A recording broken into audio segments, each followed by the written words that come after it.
Assembly Committee Room 30. This is the Northern Ireland Assembly Committee Room 30.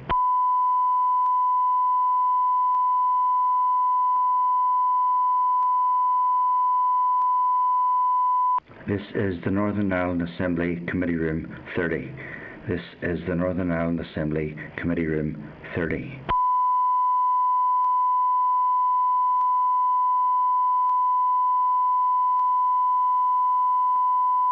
This is the Northern Ireland Assembly Committee Room 30. This is the Northern Ireland Assembly Committee Room 30.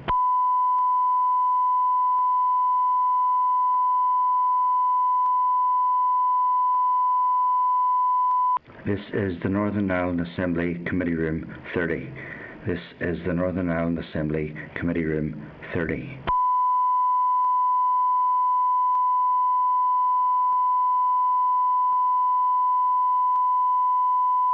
This is the Northern Ireland Assembly Committee Room 30. This is the Northern Ireland Assembly Committee Room 30.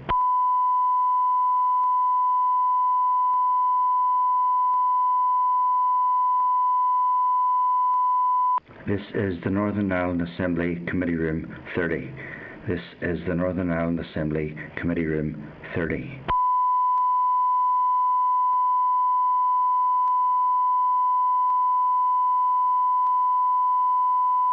This is the Northern Ireland Assembly Committee Room 30. This is the Northern Ireland Assembly Committee Room 30.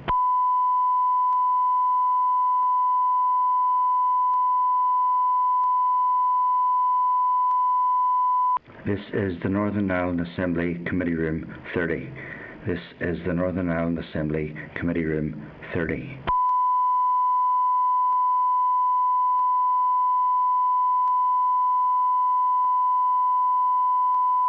This is the Northern Ireland Assembly Committee Room 30. This is the Northern Ireland Assembly Committee Room 30.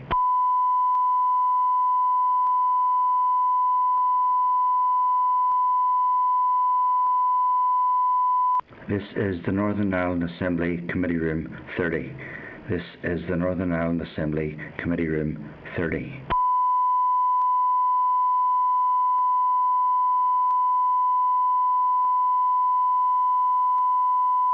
This is the Northern Ireland Assembly Committee Room 30.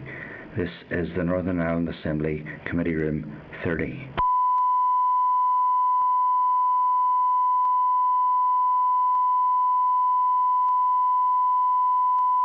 This is the Northern Ireland Assembly Committee Room 30.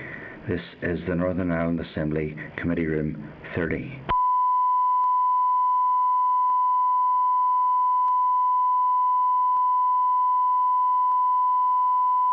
This is the Northern Ireland Assembly Committee Room 30. This is the Northern Ireland Assembly Committee Room 30.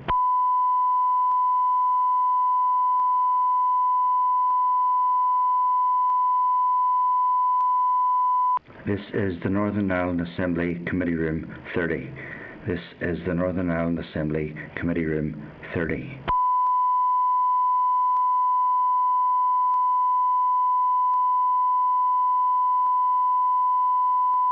This is the Northern Ireland Assembly Committee Room 30. This is the Northern Ireland Assembly Committee Room 30.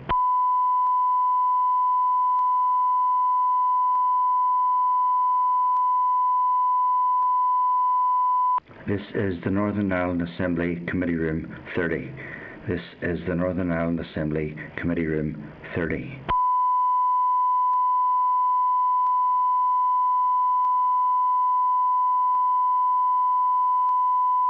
This is the Northern Ireland Assembly Committee Room 30.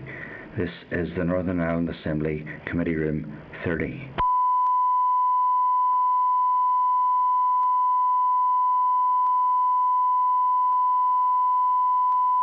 This is the Northern Ireland Assembly Committee Room 30. This is the Northern Ireland Assembly Committee Room 30.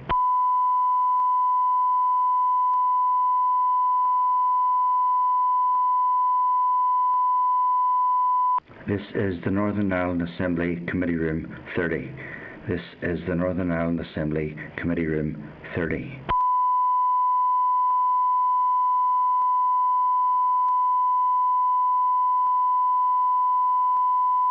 This is the Northern Ireland Assembly Committee Room 30. This is the Northern Ireland Assembly Committee Room 30.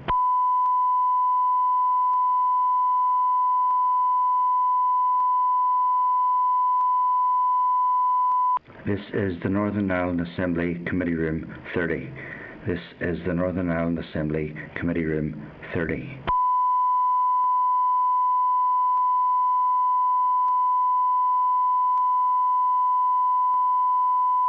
This is the Northern Ireland Assembly Committee Room 30. This is the Northern Ireland Assembly Committee Room 30.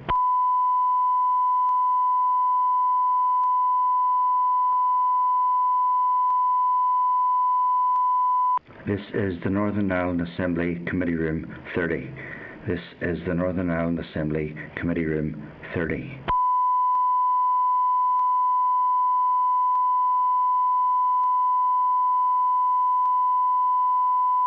This is the Northern Ireland Assembly Committee Room 30. This is the Northern Ireland Assembly Committee Room 30.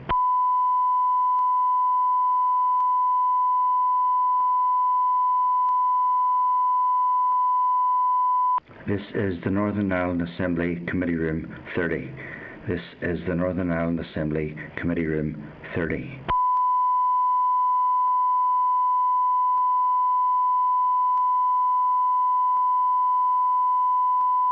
This is the Northern Ireland Assembly Committee Room 30. This is the Northern Ireland Assembly Committee Room 30.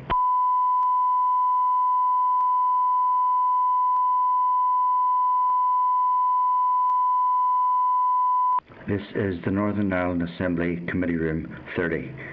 This is the Northern Ireland Assembly Committee Room 30.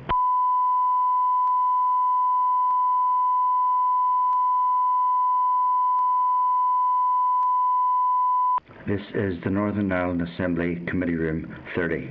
This is the Northern Ireland Assembly Committee Room 30.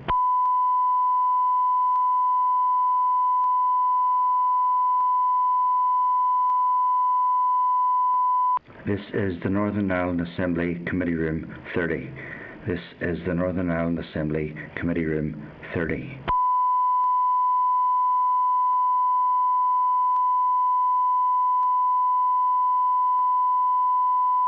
This is the Northern Ireland Assembly Committee Room 30. This is the Northern Ireland Assembly Committee Room 30.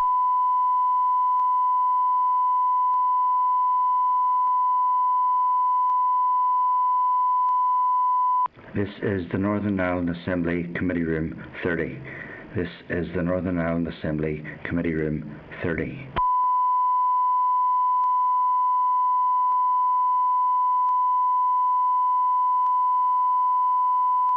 This is the Northern Ireland Assembly Committee Room 30. This is the Northern Ireland Assembly Committee Room 30.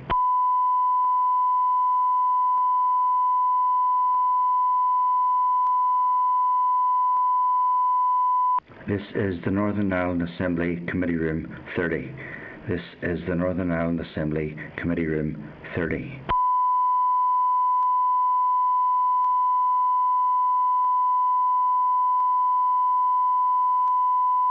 This is the Northern Ireland Assembly Committee Room 30. This is the Northern Ireland Assembly Committee Room 30.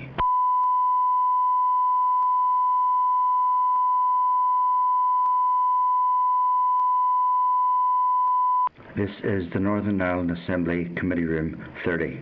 This is the Northern Ireland Assembly Committee Room 30.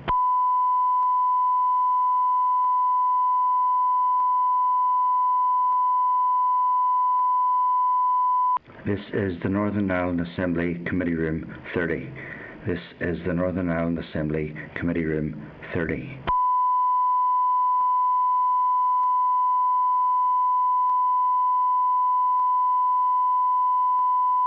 This is the Northern Ireland Assembly Committee Room 30. This is the Northern Ireland Assembly Committee Room 30.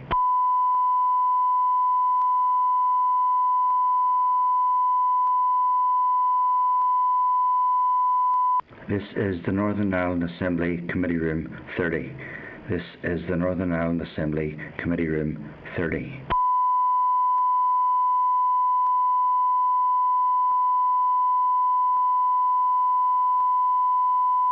This is the Northern Ireland Assembly Committee Room 30. This is the Northern Ireland Assembly Committee Room 30.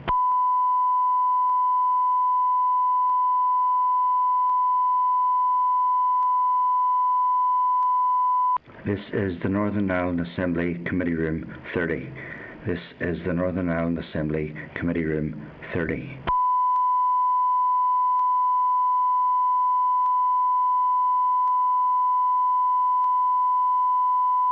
This is the Northern Ireland Assembly Committee Room 30. This is the Northern Ireland Assembly Committee Room 30.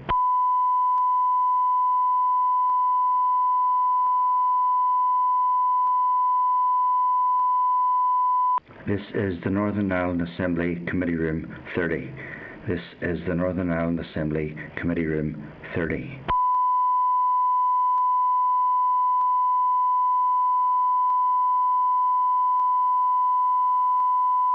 This is the Northern Ireland Assembly Committee Room 30. This is the Northern Ireland Assembly Committee Room 30.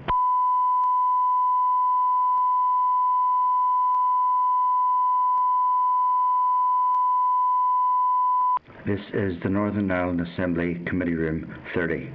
This is the Northern Ireland Assembly Committee Room 30.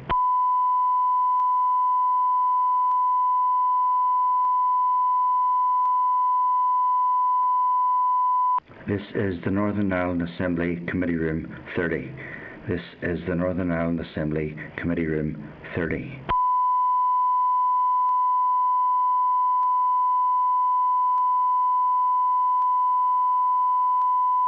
This is the Northern Ireland Assembly Committee Room 30. This is the Northern Ireland Assembly Committee Room 30.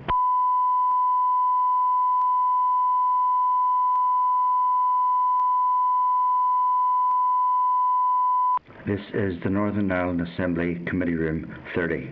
This is the Northern Ireland Assembly Committee Room 30.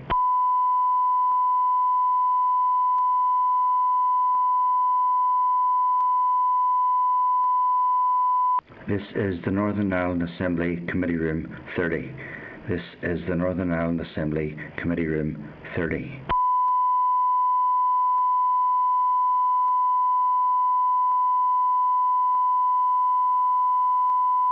This is the Northern Ireland Assembly Committee Room 30.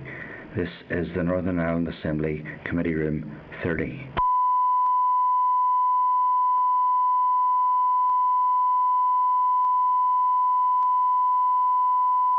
This is the Northern Ireland Assembly Committee Room 30. This is the Northern Ireland Assembly Committee Room 30.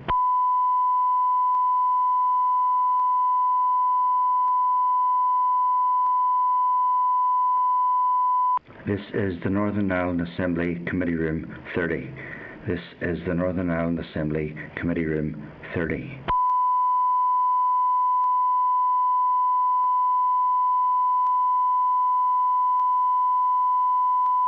This is the Northern Ireland Assembly Committee Room 30. This is the Northern Ireland Assembly Committee Room 30.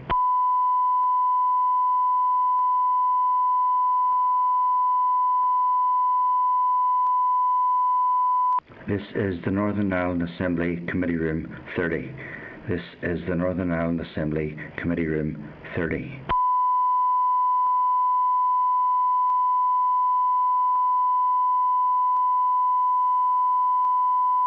This is the Northern Ireland Assembly Committee Room 30. This is the Northern Ireland Assembly Committee Room 30.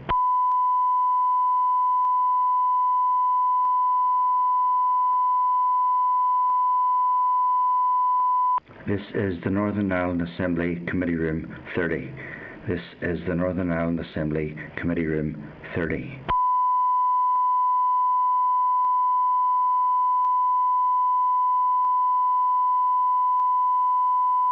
This is the Northern Ireland Assembly Committee Room 30. This is the Northern Ireland Assembly Committee Room 30.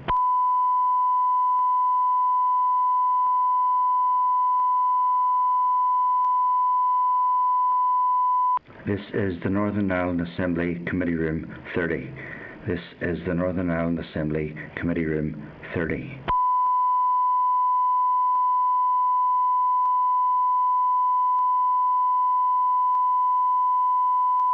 This is the Northern Ireland Assembly Committee Room 30. This is the Northern Ireland Assembly Committee Room 30.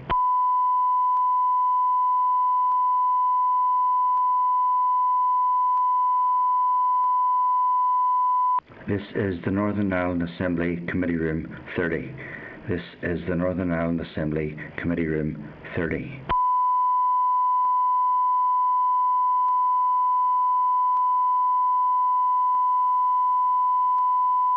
This is the Northern Ireland Assembly Committee Room 30.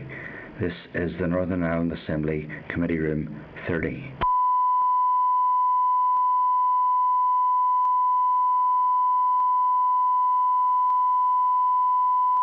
This is the Northern Ireland Assembly Committee Room 30. This is the Northern Ireland Assembly Committee Room 30.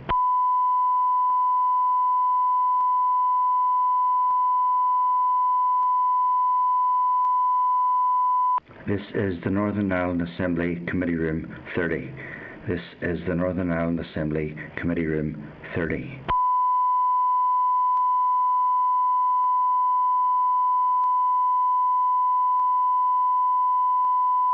This is the Northern Ireland Assembly Committee Room 30. This is the Northern Ireland Assembly Committee Room 30.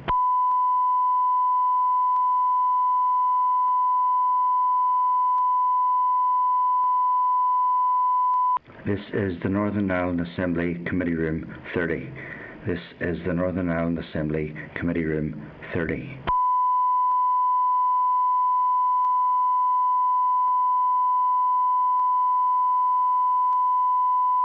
This is the Northern Ireland Assembly Committee Room 30. This is the Northern Ireland Assembly Committee Room 30.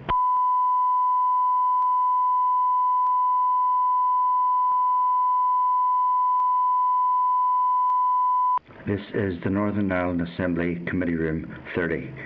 This is the Northern Ireland Assembly Committee Room 30.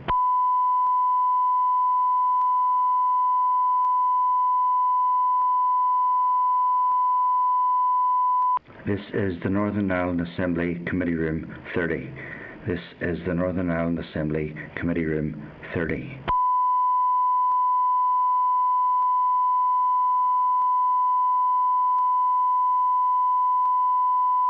This is the Northern Ireland Assembly Committee Room 30. This is the Northern Ireland Assembly Committee Room 30.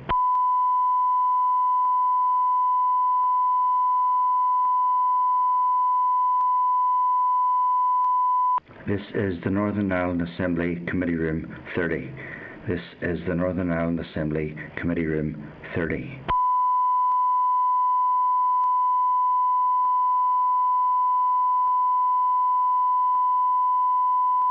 This is the Northern Ireland Assembly Committee Room 30. This is the Northern Ireland Assembly Committee Room 30.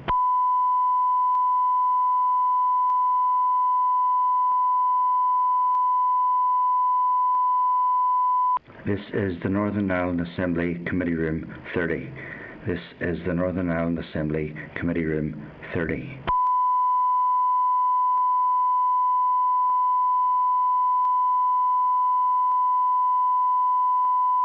This is the Northern Ireland Assembly Committee Room 30. This is the Northern Ireland Assembly Committee Room 30.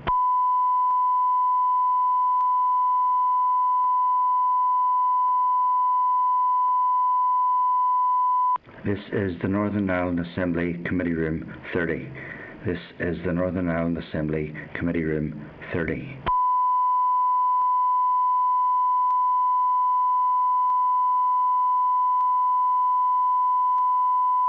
This is the Northern Ireland Assembly Committee Room 30. This is the Northern Ireland Assembly Committee Room 30.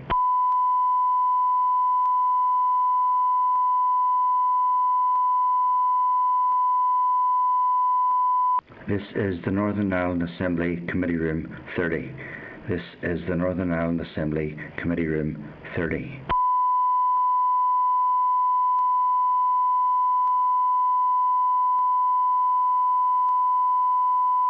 This is the Northern Ireland Assembly Committee Room 30.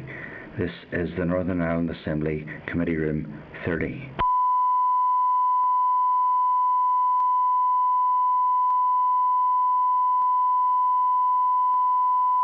This is the Northern Ireland Assembly Committee Room 30. This is the Northern Ireland Assembly Committee Room 30.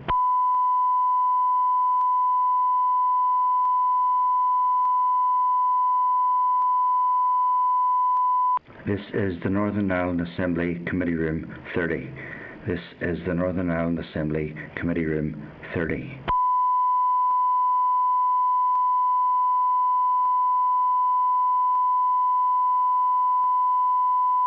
This is the Northern Ireland Assembly Committee Room 30. This is the Northern Ireland Assembly Committee Room 30.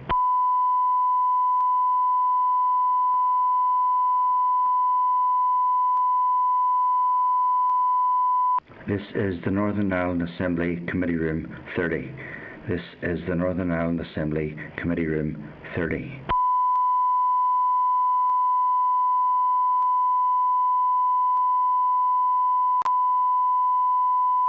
This is the Northern Ireland Assembly Committee Room 30. This is the Northern Ireland Assembly Committee Room 30.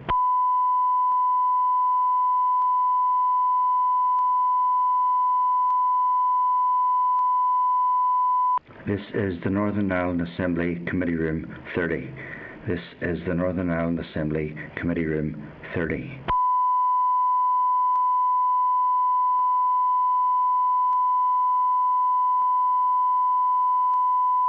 This is the Northern Ireland Assembly Committee Room 30.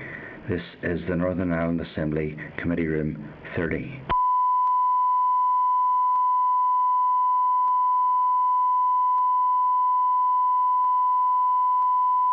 This is the Northern Ireland Assembly Committee Room 30. This is the Northern Ireland Assembly.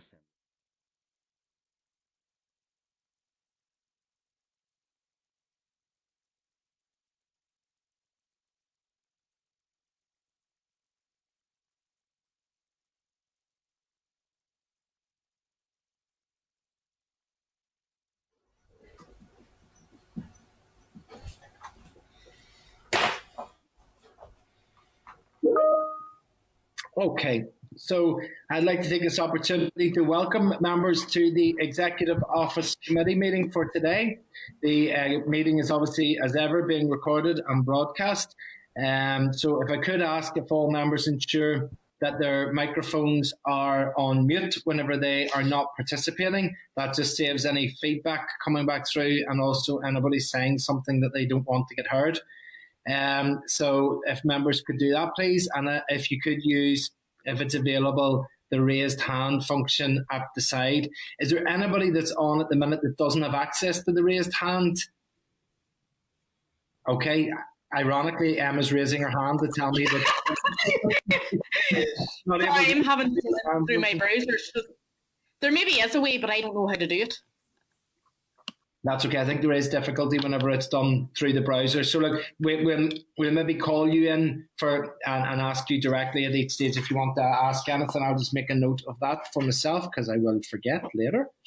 Okay, perfect. Thank you, Emma. Okay, right. So maybe if we could start with apologies. Do we have any apologies, Clerk? No apologies, Chair. No apologies at the minute. Okay.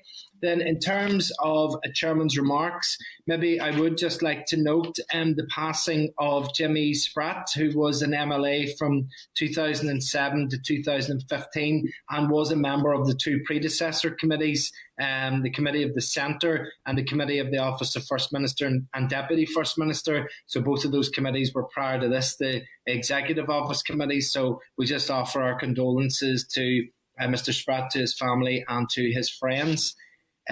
Secondly, then maybe just to update members that the Minister for Environment, Edwin Poots, has returned to his post, which has left us with Gordon Lyons returned to his post as Junior Minister in the Executive Office Committee. So we just to highlight that, to welcome Gordon back again, and also to thank Gary Middleton, who stood up and was presenting to us there recently while he was carrying out that role.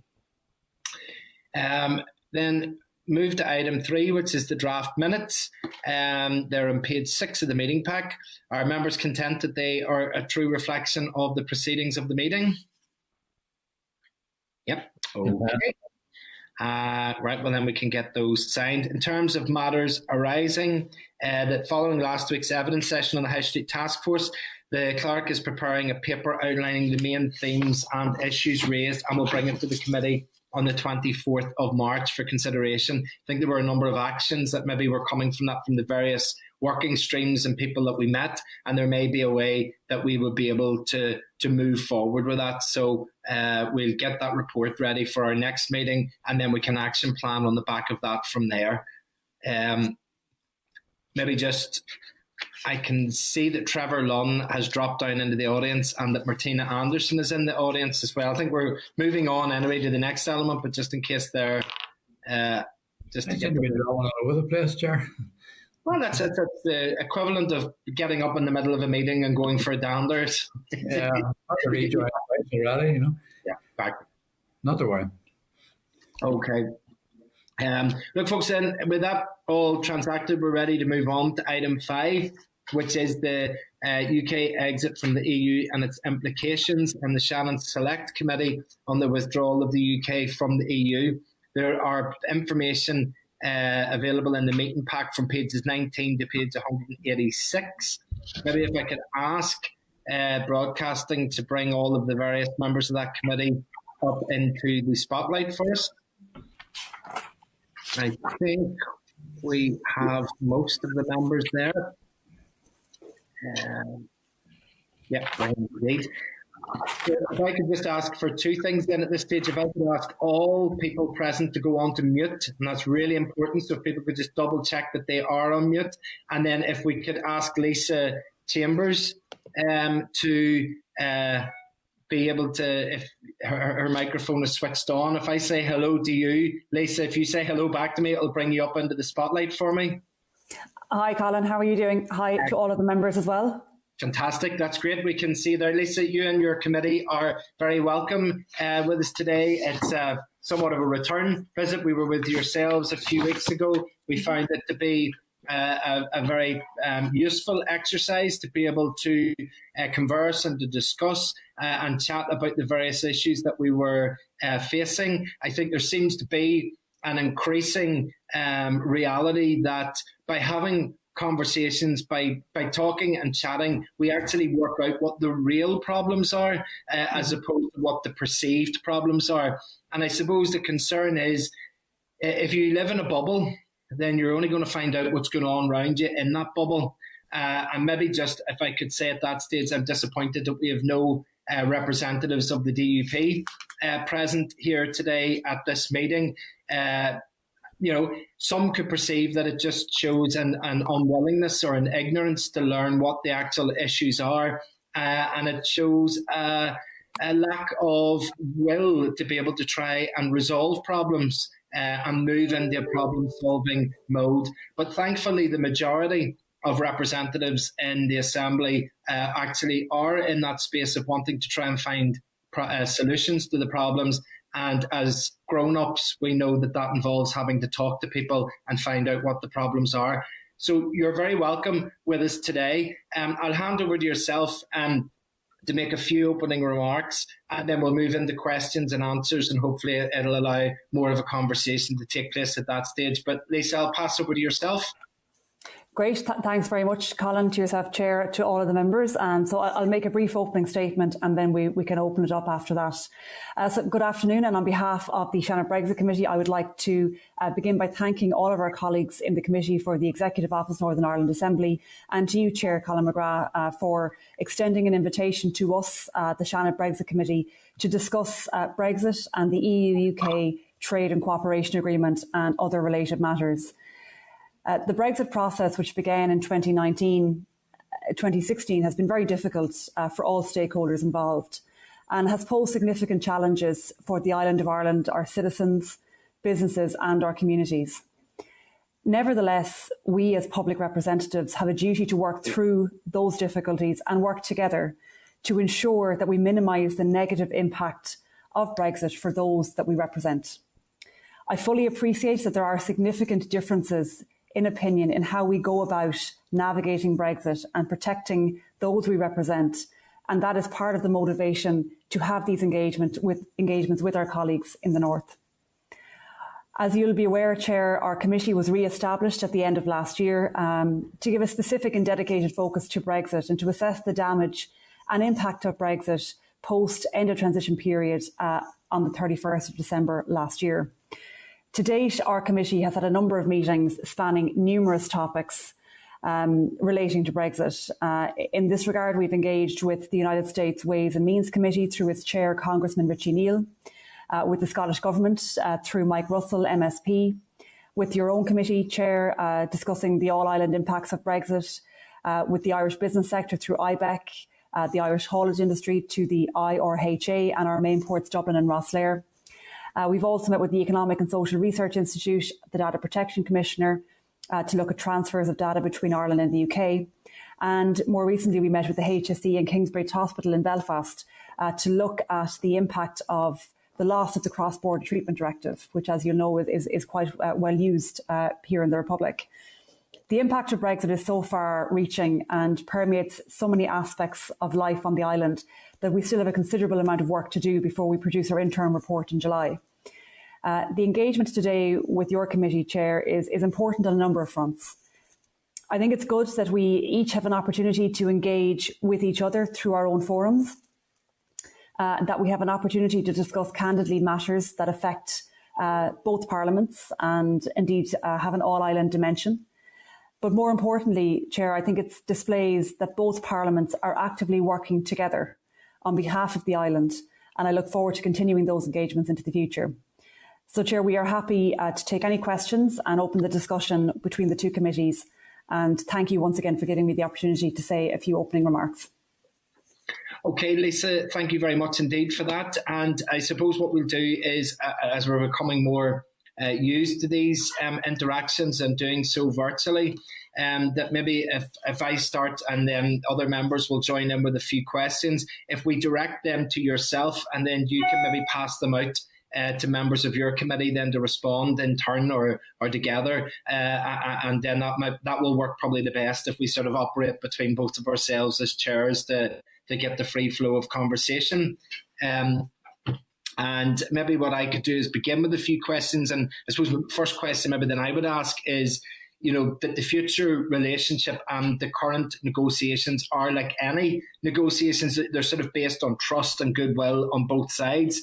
And this week we saw the UK government unilaterally choosing to extend the grace periods to the various timetables for trade relaxations. And I think that extensions like that are necessary, but feel that the approach that's been taken by the British government is a little bit clumsy. So I was just maybe asking to get a sense from yourself whether you feel the methodology that is used of just taking unilateral decisions is helpful, or whether there would be a better way to go about that.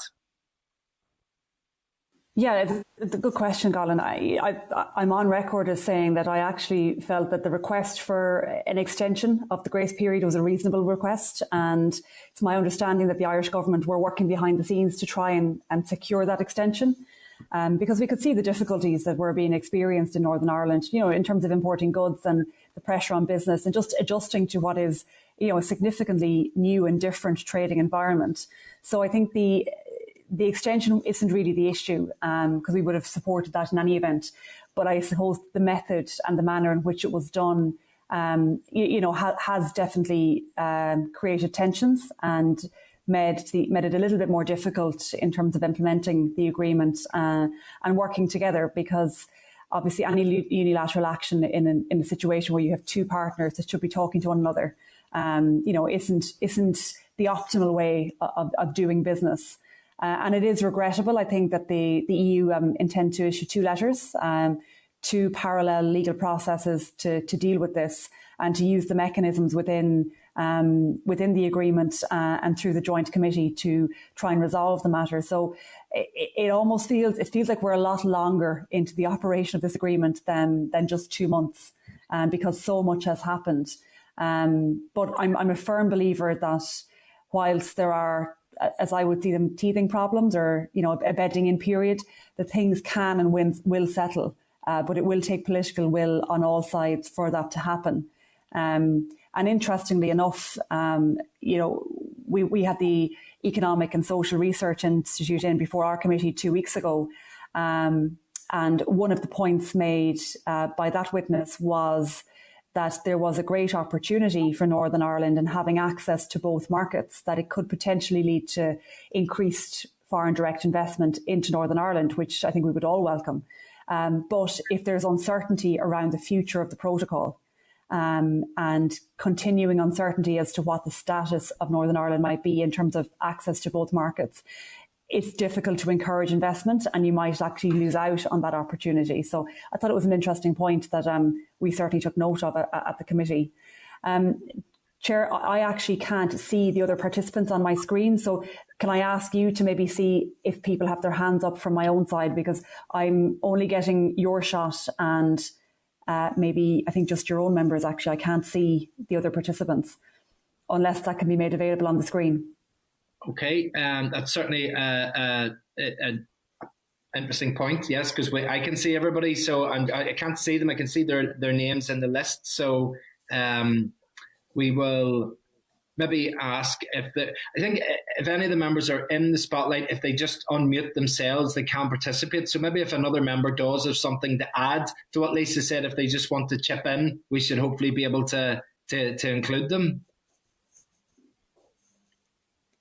I'll hope that means that they're happy enough with your comprehensive answer maybe to that then, there, Lisa. Yeah, and I suppose, Lisa, maybe to thank you for that response. I think that take all the points that you're making and absolutely, again, just reiterating that we've got to stop the solo runs.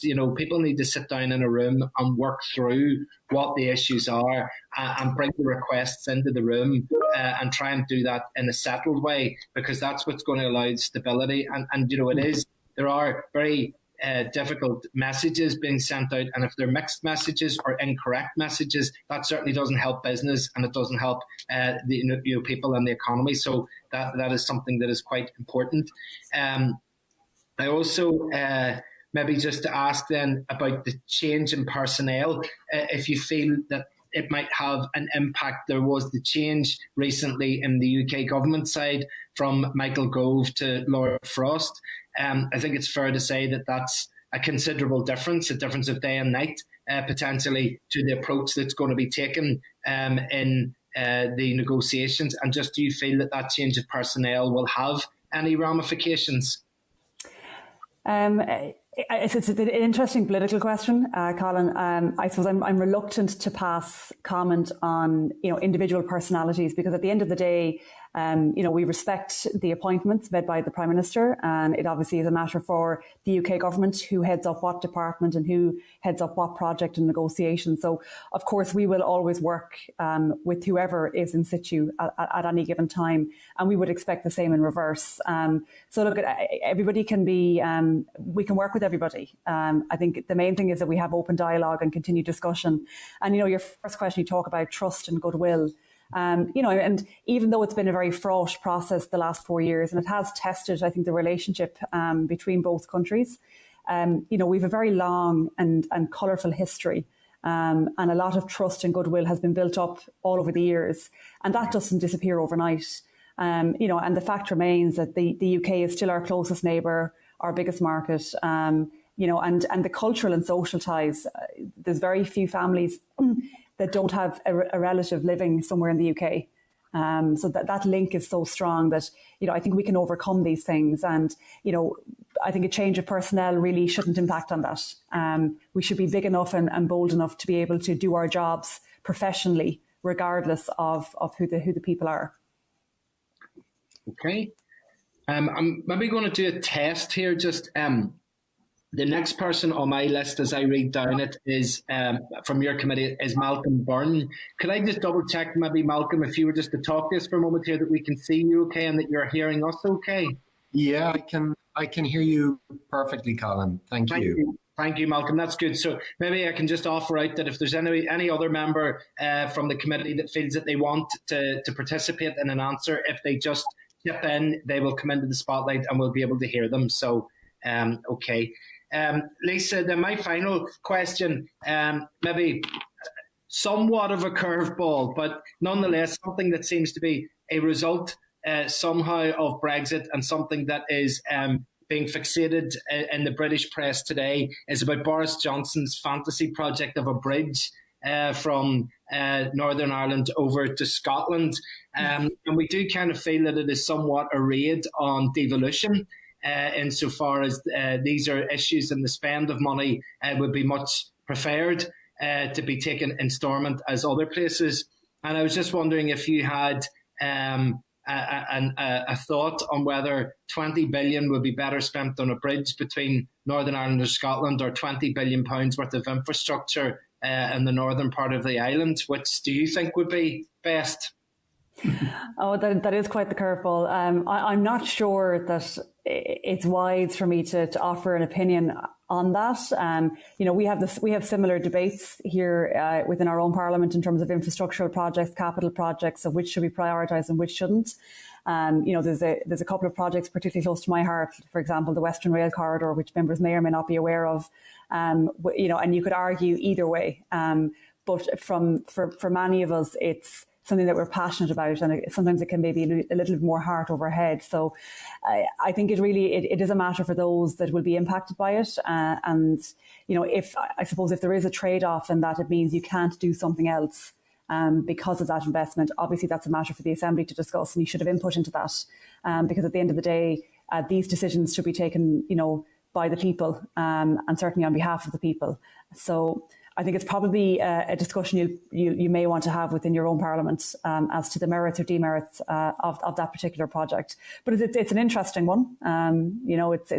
It's certainly ambitious, and you can't say that there's not some vision there. But yeah, I think it'll probably be one that you'll be discussing for many years to come, I think.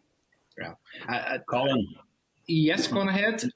Niall O'Donoghue here. I understand and appreciate the diplomacy of the chair, so I may offer a view on that.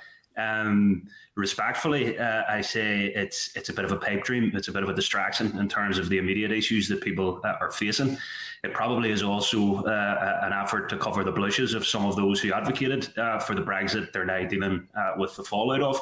I agree with you that there are a number of major infrastructure projects agreed, of course, on a cross-border basis. So there is responsibility for the Irish government in terms of input here, in terms of some of those big keystone projects.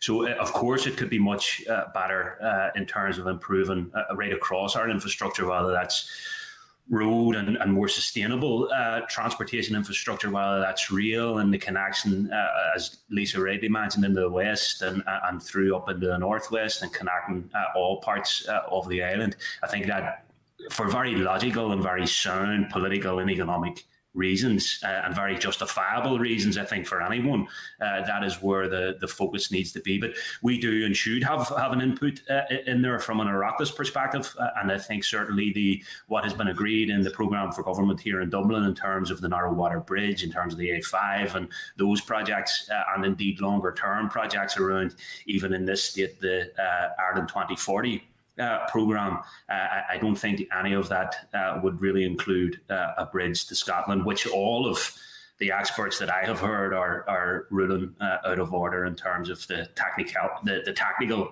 ability to do so. So I think it's a wee bit of a distraction, and there's probably, for us, I think, Colin, if you will direct me, one of the issues that I thought maybe we could look at today while we have the chance would be this issue of mutual recognition of qualifications, both north and south, and indeed between Ireland and Britain. I had done some engagements, and I know other colleagues across the parties have done some engagements with the CBI, and we're hoping to hear from them at our own committee about this anomaly and about this unresolved issue going forward. So certainly the Irish government have made very clear commitments, as did the British government, although whether they're as credible on them, I'm not so sure. But there has been commitments made around protecting the All-Ireland economy, about protecting the Good Friday Agreement. And for me, an obvious outworking of that has to be assurances that there will be mutual recognition of qualifications, and that will be resolved in order that people can work freely across the entirety of Ireland, and indeed move between Ireland and Britain. So that's perhaps something, chairs, that we could maybe, because it is a north-south and indeed east-west issue, as well as us doing our own bit of work on it as a committee, Colin, it's maybe something that both our committees could take forward as a bit of a joint project. Colin, if I can come in, or yes, sorry, Colin. It's a bit just odd on the screen as to who you can see and whether you're being heard or not. And it's following on because I certainly agree around the mutual recognition of qualifications, but I think the whole area of cooperation in the higher education and research space is something that's going to be really crucial as well. The very welcome investment in Derry and Strabane, and particularly in the medical school for Derry, but I think also, and it's quite interesting, a lot of the investment that's happening in artificial intelligence, in future technologies in the region, there can be great synergies operating north-south. One of the things about these islands is that we share an awful lot in common in the higher education and research space. The peer reviews are carried out. Academics will freely go between institutions, and it's important that we look at ways that we can continue to do that, both north-south and east-west. And I think any help and support in that, and certainly rather than necessarily the Boris Bridge, to look at how we can provide educational opportunities, particularly given the pace of technological change, is going to be crucial. I think one other issue which, and Lisa mentioned, we met with the Data Protection Commissioner here, and where it will be an issue of concern. The European Union will shortly be making an adequacy decision around the UK's data protection and data storage regime. Now, we're working on the basis that the UK's data regime will remain roughly the same as the Irish regime. But if there is any divergence, that will present huge difficulties for cross-border business, for sharing of medical information and so on. And I know the DPC here, we're talking about the administrative burden. And that's something that's going to really impact that if there is any divergence regime north or south, we are going to be in trouble. And I think it is certainly an area that we need to watch. Okay, thank you for that, Malcolm. I'm going to pass on now to questions from other members of the committee, and I would ask first for the Deputy Chair, for Doug, if you have any questions you want to ask. Yes, thank you, Chair, and thank you all who are on here. It's always good to engage, and as the only unionist here, then I feel it's important to make sure that I put across my points candidly, forthrightly, so people understand. First of all, can I say something and be absolutely clear? If I thought this was going to be a meeting where we're going to denigrate my government about a bridge or study of a bridge, then I wouldn't be here. That's a sovereign decision. Now, whether you agree with it or we don't agree with it, they will make that decision. I thought Lisa's answer was absolutely the answer that should have been given, and we shouldn't have been talking about this. I think it's pretty disgraceful. I want that put on the record, that we shouldn't have been talking about the bridge. That's not what this meeting is for. But Lisa, can I ask you, please? You are going to do a report, and I think that report is really important. Can I ask how you are going to reflect in that report unionist concerns, particularly about the protocol, how the unionist concerns have been sneered at by your government, how their opinions have been ignored by your government? Can I also ask how you intend to reflect in your report how your government used the threats of violence to influence the outcome of the Brexit negotiations in regards to the trade and cooperation agreement? And can I also ask how you intend to reflect how the alternatives to the protocol were looked at and dismissed so candidly? Thank you. Yeah, thanks very much, Doug. And it's great to have you on the meeting, and certainly really appreciate getting a unionist perspective. And as I said in my opening remarks, I fully appreciate that there are quite significant differences in viewpoints on this issue and how we go about navigating Brexit. So I just want to say that I do respect that and fully appreciate that you're coming from a different perspective on this. And that's good to hear that. So some of the questions I'll be able to answer, maybe some better than others. Just in terms of how we reflect the unionist views of the Northern Ireland Protocol.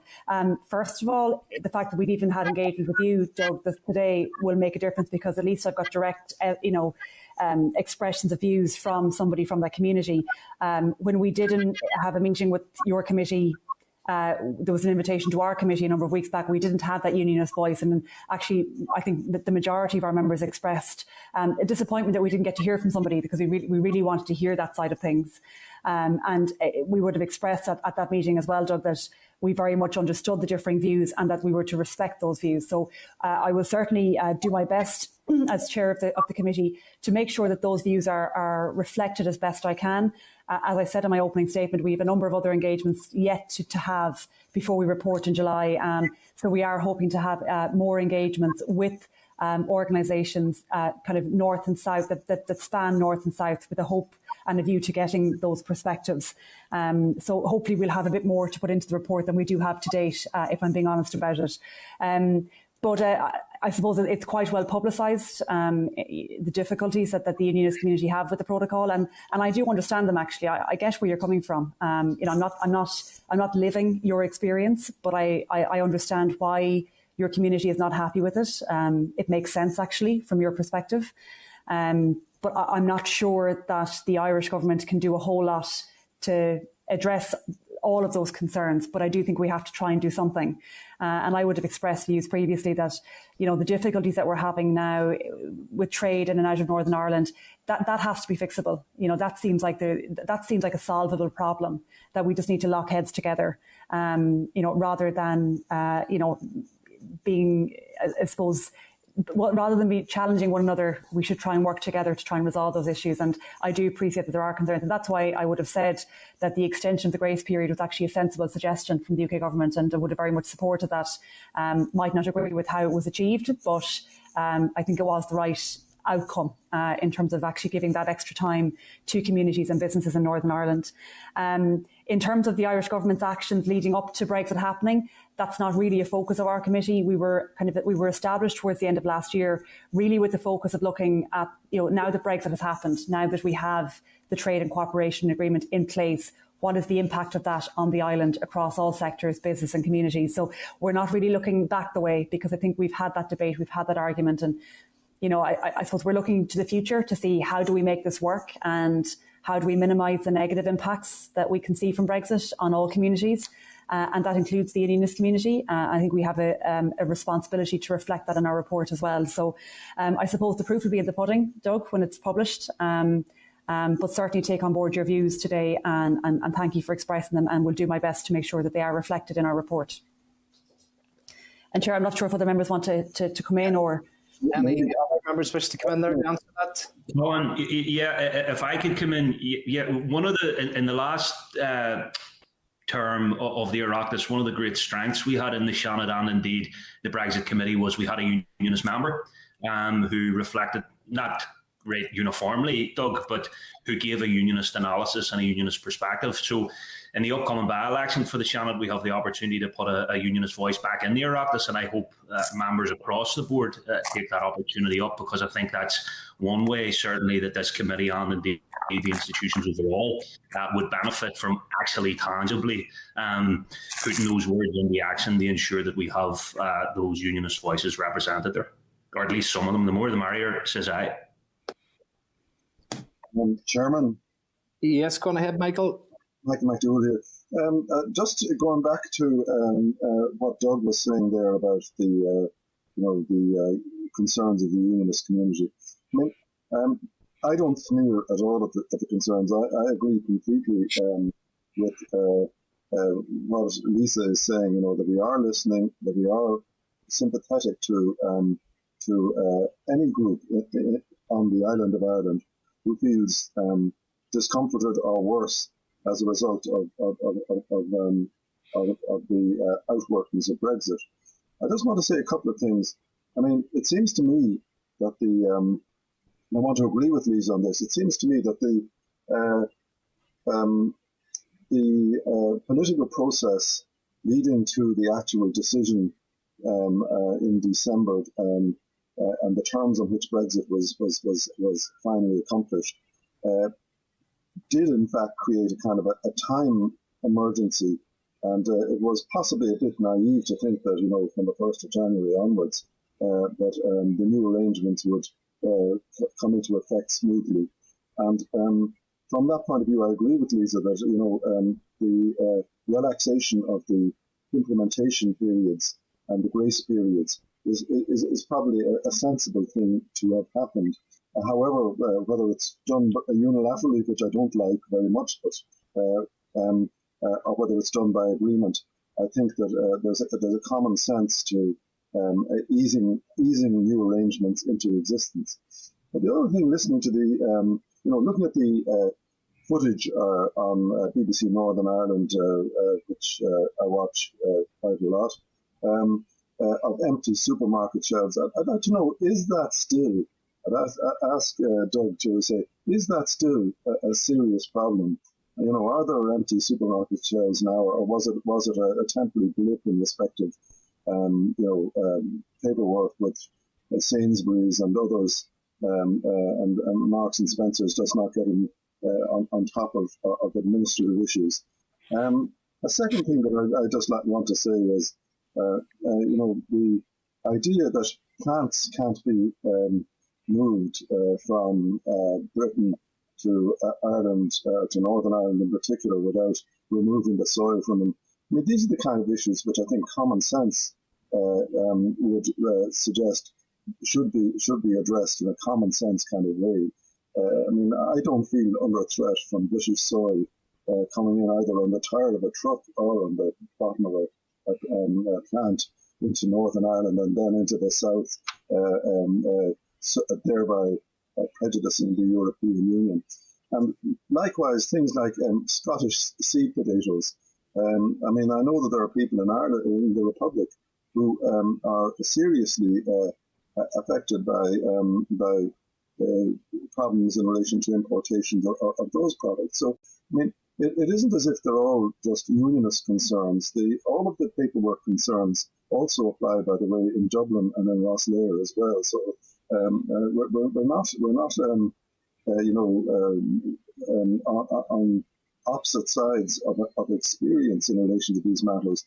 I do want to stress that practical outcomes are the important thing, and just as as Lord Frost's appearance may have betokened a slightly frostier approach to what Michael Gove would or would not have done, I don't really think that starting legal actions now in the European Court of Justice really adds very much to the price of eggs. I think we should just sit down and work out exactly what the problems are and what are the common sense solutions to them. Because it is, as Lisa said, very, very important, I would say, that Northern Ireland has the best of both worlds, that it makes a virtue of the status that it has under the protocol. You did say, Doug, and I agree with Lisa, we shouldn't go back over it all, but there were alternatives to it, and they were rejected particularly with the support of a party that's not represented at this committee today, vociferously.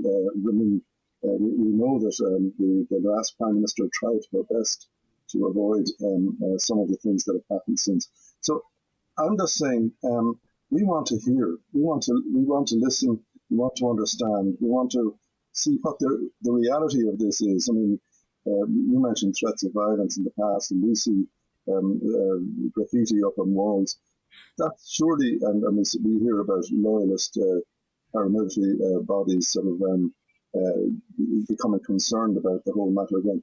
That's surely not of much help. Surely the priority now is for us all simply to concentrate on ironing out all of the administrative problems which are there, and taking common sense decisions to minimise disruption in trade between these islands and across the board, and to ensure that there aren't disruptions between the two parts of the island. That's my tuppence worth. But I want to say that nobody is sneering at the Unionists, as far as I know. I think that there is a genuine understanding that this is, how would I put it, unsettling for Unionist sentiment. And the big thing now is just to, if it is all a matter of paperwork and the like, apart from soil and the soil samples and secret data, if it is that, let's just minimise all the problems and address this in a common sense way. I think that's how most people in the Republic, if you want to know, Doug, actually deal with this. They're not hostile to the Unionist parties, to the Unionist community rather on this. They might be critical of what the DUP did in the past, but that's history, and let's get on with it now. Okay. Thank you, Michael. Martina, I'll maybe ask yourself to come in at this stage, because I know that you need to go away, and we've a lot of replies there. So maybe if I let yourself come in, and then we'll go back to Doug, and then we'll move on from there, if that's okay, please. Thank you, and thank you, Doug, for letting me in, and I'll just pop out and come back in again. I suppose I just want to say at the outset, there should be no no-go areas when it comes to conversation in relation to anything that affects the island, north or south. And I think it's just commentary, and I welcome it here in the views expressed in relation to whether it's a bridge or Brexit or anything else. Look, the scale of the damage done to lives and livelihoods caused by Brexit and the Brexit mess is absolutely breathtaking. Not just in the south of Ireland, but particularly in the north of Ireland. And some of that, Lisa, and I say to you as the chair and others, the members, has yet to play itself out. The British government has already binned the EU Charter of Fundamental Rights, which prevents, as you would know, discrimination on the various grounds, including disability, across the north, regardless of what community you come from. And in the north, we have the lowest standards of human rights protection, and very much dependent on EU directives, even though they are the floor and not the ceiling. And I know we have the chair of the Bill of Rights Committee on this from our end, and she knows more about it than any of us. In relation to the EU protection under threat, you have maternity leave, workers' rights, consumer rights, environmental protection. And those are all concerns across a number of sections in society that we hear people engaging with. Obviously, there's been a focus on the border in the Irish Sea. We all knew that any of us that was really interrogating this knew there was going to be a border somewhere. And unfortunately, we were accused of scaremongering when we outlined what was going to happen. And we need to try to deal with this in a way that's going to take us all forward. I've been following some of the meetings that you've been doing, and I know that you have met around that issue, Lisa, the Water Health Treatment Directive. That's something that constituents, regardless of you coming from the Unionist community, the Republican community, or any other tradition and none, that the people on the ground are starting to realise the impact of Brexit. So those that would look to, for instance, go to Navan for a hip replacement, for instance, from the north, are realising that they can no longer do that. And I know you had a meeting recently in relation to that, so I wouldn't mind finding out more about that.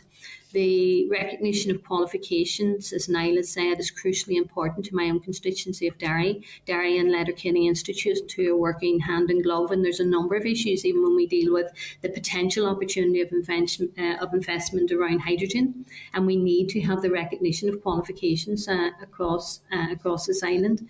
And then we have the issue of SMEs, and I'll end with this. The SMEs in the north, 90% of them trade across the island on an all-Ireland basis. And, we have 90% of the economy here is made up of SMEs. So it's crucially important that we try to ensure that the All Ireland supply chain is maximised as we are going forward, and where we can get trade. So the shelves that people have talked about, whatever about the initial reaction because of the lateness of the deal that was done, we have certainly, I know in my constituency, we hadn't had much problems with going into supermarkets to empty shelves or whatever.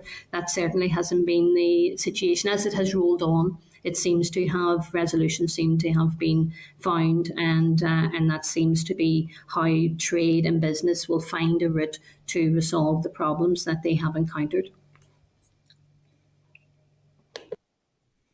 So, Lisa, if I could pass that to you, maybe for one or two members from your committee, maybe to give a response to that, just. Yeah, thanks very much, Colin. I suppose just to respond to a couple of the issues that Martina raised, we've heard the concerns of citizens in Northern Ireland at the potential, I suppose, maybe reduction in access to certain rights, and we hear that, and that was a significant part of the debate, I think, in the lead up to Brexit. It is one of those areas where I suppose we don't have huge control over that in the Republic, but I'm not so sure that the UK government are that intent, I think, on removing maternity rights or workers' rights. But I think it is one of those things that it will require monitoring over a period of time. In terms of the cross-border treatment directive, you're right, Martina, we did have a discussion on that on Monday. So we heard from the HSE, and we heard from Kingsbridge Hospital in Belfast as well. And we also heard from PD4, the representative association for the enlisted ranks in the Defence Forces, because they have a scheme that was set up on the basis of the directive. There is an administrative process that's there currently, a kind of a sticking plaster, as I would have referred to. So you can still access healthcare cross-jurisdiction and get reimbursed. So there is a system in place that's been put there for these 12 months, for this year, until we can find a more permanent solution. But it does seem to be fairly positive indications from the department and from government that there is a desire and an intention to put something on a more permanent footing beyond those 12 months. And we are keeping a close eye on it, because I would agree with you that it is, that's an issue that's of concern to everybody, regardless of your political affiliation or none. Access to healthcare is a top priority. So that, I think, is one of those things we can solve with common sense and just putting in place a new system. And, we discussed on Monday about maybe putting in place an improved system. Since we're not confined by the directive, let's do something that actually makes it work better for the patient. So I think we've got a little bit of time, but certainly we would like to see something permanent put in place before the end of the year, and that we wouldn't run up to a cliff edge or a deadline for when that expires. I might hand off then, Colin, to other members that may want to come in on that. Yeah, thanks, Lisa, and thanks, Colin. I mean, I suppose the important thing, I appreciate what our chair is saying in terms of having to navigate some of this, and certainly in terms of our own work as committees, it's good to identify some of these issues and then perhaps help formulate some of our own future work going forward. But I mean, one of the key things to remember here is that the British government have already removed the Charter of Fundamental Rights. It's gone. So that is a loss, as Martina has rightly said, and they've already stated publicly that they're looking at a lower standard of workers' rights. So that is an immediate issue of concern that I don't know that we can just kind of tinker around the edges of that. I think we need to be sort of upfront as committees and indeed as political representatives in terms of how we work to address that loss of rights and entitlements from a political decision that was actually contrary to ours. Going forward, Chairs, I do think, again, much like the issue of the mutual recognition that I suggested earlier on, there perhaps is a bit of engagement that's worth doing with the trade unions, for example, even with the departmental officials who are relevant north and south, to get some regular engagement and regular updates just on this gradual, steady continuation. Because, as I say, the Charter's already gone, but this continuation of the removal of rights and protections for workers. Thanks. Okay, thank you, Niall. Is there anybody else that wants to come in to respond to that? Okay, that's fine. Thank you. So thank you, Martina. Doug, we could go back to yourself there then. Thank you. Thank you, Chair, and thank you, Martina, for being brief. And Lisa, apologies, you're stuck with me a little bit here, but I think because of being the only unionist here, I think it's really important that I try and get a point across while I get the opportunity, because you'll have lots of friendly voices following on after me, I guess.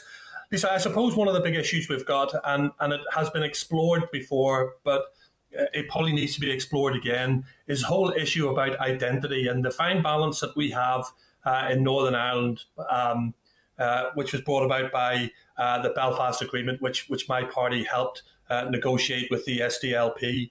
And that fine balance would have been upset if we had put in a hard border on the island of Ireland. And that fine balance has been upset by the Irish border and the protocol. And there's been huge damage done to community relations. There's huge damage done to North-South cooperation. And you can see that just today. I mean, the DUP aren't here. I wish they were here. But the reality is that's an outworking of a protocol which they don't support. So, you know, we can argue that we wish they were here to give a really strong unionist voice, but they're not here. And that's an outworking. So the cooperation north and south is being damaged also. And the Belfast Agreement is being damaged on a day-to-day basis. And let me give you an example so you understand where I'm coming from. And Michael will be interested in this one, because this is where we apply common sense. So a fishing boat in Kilkeel leaves its berth and goes out to fish.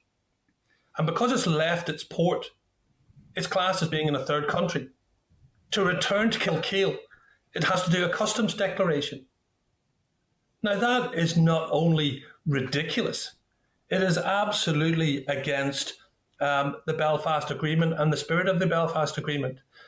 And I'll say this by speaking, and I got this from speaking to that fishing sector, who I'll say to you, who are actually making inroads into making the protocol work for them. But that particular issue is a real travesty. So how are we going to reflect that in your report, and how are we going to look at that as we go forward? How are we going to look at the fact that a dog going from Northern Ireland to a craft show in England, when it comes back, it needs a passport? That doesn't affect the single market. Soil doesn't affect the single market. If the issue is chlorinated chicken, we don't want chlorinated chicken in the EU single market. I mean, I balk at the thought of chlorinated chicken, but thousands of people from Ireland and across Europe go to America, and I'm sure they eat chicken, they don't have a problem with it. But if the issue is chlorinated chicken, then we ban chlorinated chicken. So can you see the concerns that people really have?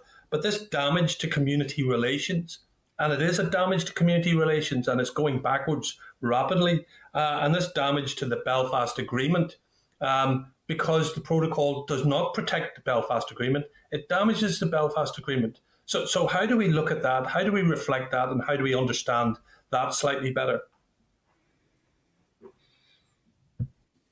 Colin, will I come back in there? Yeah. Doug, I'm finding it hard to I don't disagree with you, actually. I just don't have an answer or a solution to the problem. I actually agree with you that the protocol, had it not been there, if we had a border on the island, we would have damaged the Good Friday Agreement and we would have had this tension. But I also accept, actually, that having what is effectively a border in the Irish Sea between Northern Ireland and Great Britain also causes damage. I fully accept that. And I'm not sure what the solution is. I've had it put to me previously that we should put the border between Ireland and mainland Europe, and that would solve all of the problems. But then that would create a problem for the Republic. And as you know, we are committed members of the European Union, and we value that free access, and we're quite proud of that long, we're 45 years now a member of that club, and we want to stay there. So, I mean, this is what we've been racking our brains about for the last 4 years, is how do we square that circle? And that's why I get it, because I think that the UK government had a very difficult decision to make, because it wanted to get a trade deal with the European Union. And and that was the compromise that was reached. But it doesn't suit. I fully accept it does not suit the unionist community. So I'm not going to lay out the platitudes here and say it's all going to be fine. And I do think there are things we can work on. I mean, this idea of a customs check because you've taken your small boat out from the port and you want to come back into dock again. I mean, that is ridiculous. They're the kind of things that we can fix. As Michael McDowell has pointed out, the issue around soil being attached to the plant. I mean, that's just daft, really, isn't it? So they're the things that we can fix, but it still doesn't. I think that the issue for the unionist community, if you don't mind me saying, and I'm not a member of that community, so I hope you don't mind me taking liberties with saying this, they're the annoyances, but it's the ideological aspect of it. It's the fact that there's a border there. No matter how big or small it is, there are extra checks. And I am concerned that even if we fix all of these annoyances, if I can call them that it's still not going to fix the problem you've discussed around the tensions between communities in Northern Ireland and North-South relations. And right now, today, I don't have an answer to that, only that I hope that we can get past it. And I think we've been through worse in the past and we've come through it. But I can fully understand why you're saying the things you're saying and why you're feeling those things. And that's why I would join with Senator McDowell in saying that we're not sneering because we know it's a big problem and we're concerned about it. And we are really sympathetic about it. But tea and sympathy isn't going to fix the problem. Yeah, and if I could just quickly come back on that, Lisa, and if anybody else wants to come in, and to be absolutely clear, I'm saying this to you. If you were the Northern Ireland Affairs Committee, I'd be saying it to them. So this is, I'm not directing it at you because you're the Irish government. I would be directing it to anybody who created this Frankenstein solution when there were other solutions available, solutions that we have put forward ourselves. Alternatives arrangements, which only was released its report in July 2019, yet by December 2019 we'd come up with this protocol. And you're absolutely right in something you say, and that is, even when you fix all of these small issues, the very fact is that within our country of the United Kingdom we have a border. It's not going to fix it. And I say this as somebody who voted Remain. I voted Remain. I wanted to remain, but I haven't stopped being a unionist just because I didn't get my way. I am still a unionist, and therefore it's the union of Northern Ireland and Great Britain which makes up the United Kingdom. And somebody has put a border in between the two. So until the protocol is gone, you're absolutely right. Then we'll not be resting to get rid of that. And even the vote in 4 years doesn't allow us to get rid of the protocol. It only allows us to get rid of Articles 5 to 10 of the protocol for something else to be reinserted to take its place 2 years after that, so it'd be 2026. So it's trying to come up with something that better meets the aspirations of people in Northern Ireland, regardless of what community you come from. And there is alternatives out there, but those alternatives have not been looked at. And I'm concerned that people just thought they were too difficult and just got rid of them. Because they were too worried about violence along the border and not worried about violence in Larne or violence in Ballymena or violence anywhere else, just violence along the border. So that's my concern. But you're right. Until the protocol's gone, unionists probably won't stop shouting. Okay.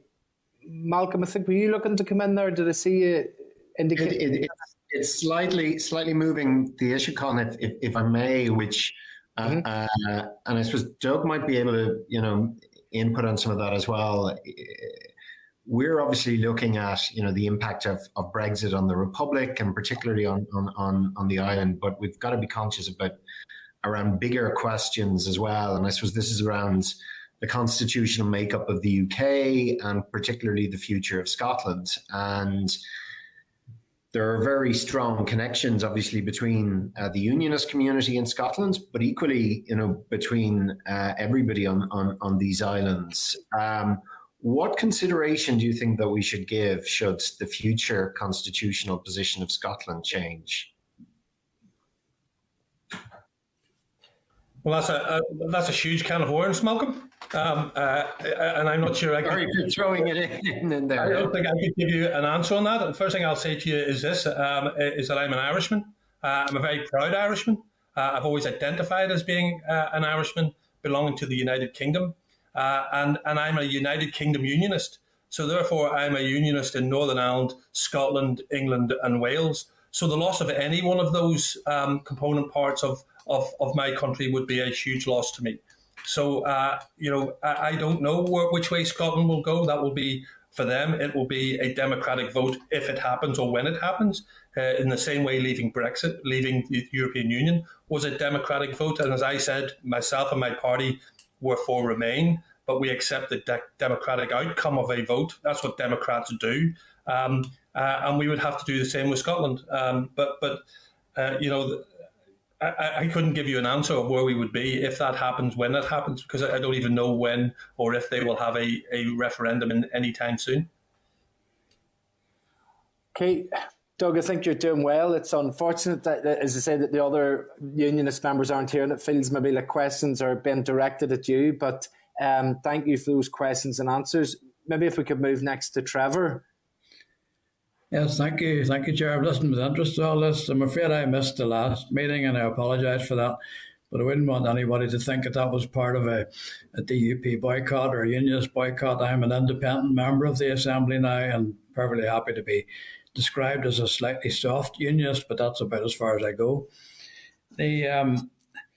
On the Scottish question has just been asked by Malcolm. Now, let's not beat about the bush. I don't know what way the Scots will vote when they get the opportunity. But if they are allowed to leave the Union is finished. It just wouldn't stand scrutiny any longer. And we'd have to work out, as we probably will have to anyway, what happens to this part of the United Kingdom in that event, or even if that doesn't happen. Senator McDowell mentioned the supermarket shelves. I know Martina responded to that. Now, at the start of the January, there certainly was spaces on our supermarket shelves, particularly the ones that are supplied in large measure from England. That would be Marks and Spencer's and Sainsbury's in particular. I can remember my wife bemoaning the fact that she couldn't get Somerset Brie anymore. And but I did point out there that they could get French Brie, Irish Brie, probably half a dozen other Bries, but Cornish Brie, but not Somerset. But I'm happy to report that Somerset Brie is back on supermarket shelves again now. So I think the big operators were being a wee bit cautious, but it's been resolved now. The independent supermarkets didn't really seem to have much of a problem with this at all. The question of I'll get to my real question in a moment, but the question of soil, this is fascinating to see. All over the Belfast newsletter today, we have a problem, but it's just one of a cloud of problems that have been produced by unionists other than people like Doug, throwing up problems which don't really exist at all. And this particular one is the type of soil that cricket pitches need over here. Now, you've got plenty of good cricket pitches down south, probably more than we have, but apparently the actual wicket has to be laid in a mixture of soil and clay, which becomes known as loam, and it's imported from the UK. As far as I know, it's imported from the UK, but it is sterilised. And I'm sure if we have to continue to import it, it'll still be sterilised. So I don't really see a problem there at all, but that's the type of thing that's being thrown up as impediments to progress. The question I want to ask you, Lisa, the business over here, in my opinion, is starting to adapt to our perceived problems pretty well. Given the short notice from the time the agreement was signed off until the 1st of January, it's hardly surprising that they had certain problems immediately. But I think it was Manufacturing NI who did a survey at the end of January, and it was surprisingly positive in terms of resolution of the problems and their optimism for the way forward. And I'm looking forward to the survey that they have completed now at the end of February, because this is to be a monthly operation, and I expect it to show further progress. Lisa, you mentioned in your introductory remarks that you've had consultation with all of the business operations in the Republic. So could I ask you, what What's the feedback from Southern business at the moment? Is it positive, or are they seeing problems similar to ours? That's the question, really. I just want to know what Southern business thinks. Lisa? Yeah, thanks, Trevor, and thanks for your comments. We would have engaged with IBEC and the food and drink sector, I suppose, going back more than a month ago now, and they would have been, I suppose, a big part of their discussions was on transit in and out of the country. The land bridge was still posing a difficulty, some of the blockages there. And then country of origin issue was posing a difficulty for some component parts, particularly in food produce. So I don't think it's a case of, I think the difficulties in the Republic were slightly different than that. It was more focused on import and export of goods, the issues around transit and haulage, the additional cost of getting goods in and out, and then maybe finding it more expensive or difficult to get products from the UK. Where the country of origin was, so for example, we would have been made aware of an issue around flour, where it was being subjected to additional levies because of Brexit and the fact that it didn't have a certain percentage coming from the EU. So those types of things, but they did say that it was a little bit too early yet to assess the overall impact on the business sector. Now we are going to be engaging, hopefully in 2 weeks' time, with Intertrade Ireland, with the Northern Ireland Retail Consortium, to get a bigger picture really of the All Ireland impact on business. But I think the biggest concern really was that the UK now is a third country, and that was a big market, and the impact of that. But I think they were still waiting to see what the outcome of that was going to be, and it would take longer to assess. And the same was really said from the Economic and Social Research Institute, that they were still assessing the impact because it was such early days. We would have had these engagements maybe when the protocol and the agreement was maybe 4 or 5 weeks in operation, so really in its infancy.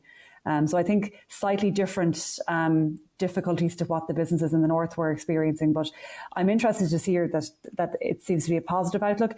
Can I ask Trevor or other members, is there a discussion ongoing around the benefits, the potential benefits of having access to both markets? Is that conversation happening, or is it still too early? Well, it's happening amongst people who will be positive, trying to find the best way forward. The potential for All Ireland trade and for trade between this part of Ireland and the rest of the EU is unlimited. But we seem to be concentrating on the particular problems with cross-channel trade particularly from Great Britain. Other members have said that those things should be capable of resolution. I think they will, one by one. I mean, again, if you look back over the last 2 months, we have actually resolved several of the problems that people thought were insurmountable. VAT on steel, car VAT on second-hand cars, complete nonsense anyway, and various other smaller things. You just got to work your way through these things. And I think that, the majority of the population up here, I think the majority of business community in particular, is looking at the way forward, not looking backwards. I think it's positive. That's good. Good to hear that.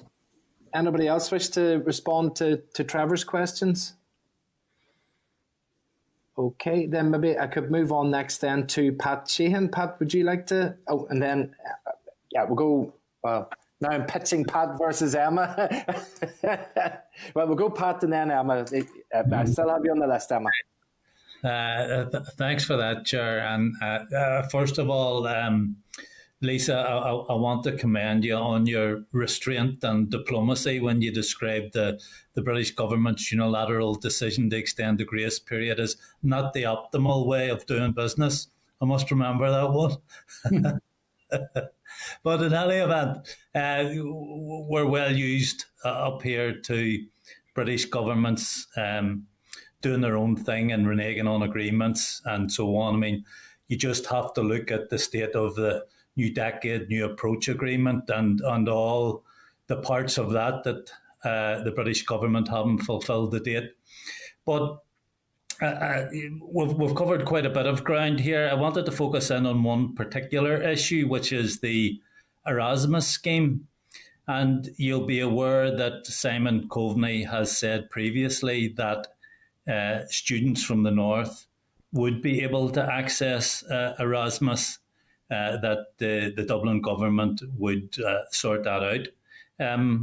Is there any update on that, Lisa? Do you know? Thanks. Lisa? Not any more than that, Pat. I'm aware that there's between that and the European medical card, there was a desire to, I suppose, extend benefits or maintain benefits rather than extend. So the information that I have to date is that that's going to happen. We had the minister in before our committee in its first week, so that would have been January. It was December actually. So we hadn't got much information at that point, but we're actually going to have an engagement with the Minister for Higher Education, hopefully in the coming weeks. And that's on our agenda actually to explore that and the mutual recognition of qualifications. So we're hoping to actually have a meeting on that topic and it would form part of our report as well. So all I can say to you, Pat, is that the government are committed to doing it. But the actual ins and outs of it, I don't have full details for you today. Okay, thanks for that. And just on a broader issue, and Malcolm, I suppose, opened up the discussion in around constitutional change. And Michael, you said yourself that you have sympathy for all those who feel discomfited by Brexit. And I suppose everyone on this island, to one degree or another, has been discomfited by it. And there are ways and means of resolving the problems that have arisen. And one is for constitutional change. And the issue of Scotland has been brought up, and the demand there for independence, and that may or may not happen in the future. However, the ground is shifting also in the north. There is demographic changes taking place here, and at some stage in the not too distant future, there's going to have to be a referendum on Irish unity. And the EU have already said that in the event of Irish unity, the North can re-enter the European Union. And I'm just wondering, in terms of your report, is that particular issue going to play any part of that report? Lisa? Well, guys, this part too, but first of all, we aren't our terms of reference are not to go that far. I think as to consider the possibility that there would be an All Ireland, a cross-border poll, or that there would be a particular outcome to that.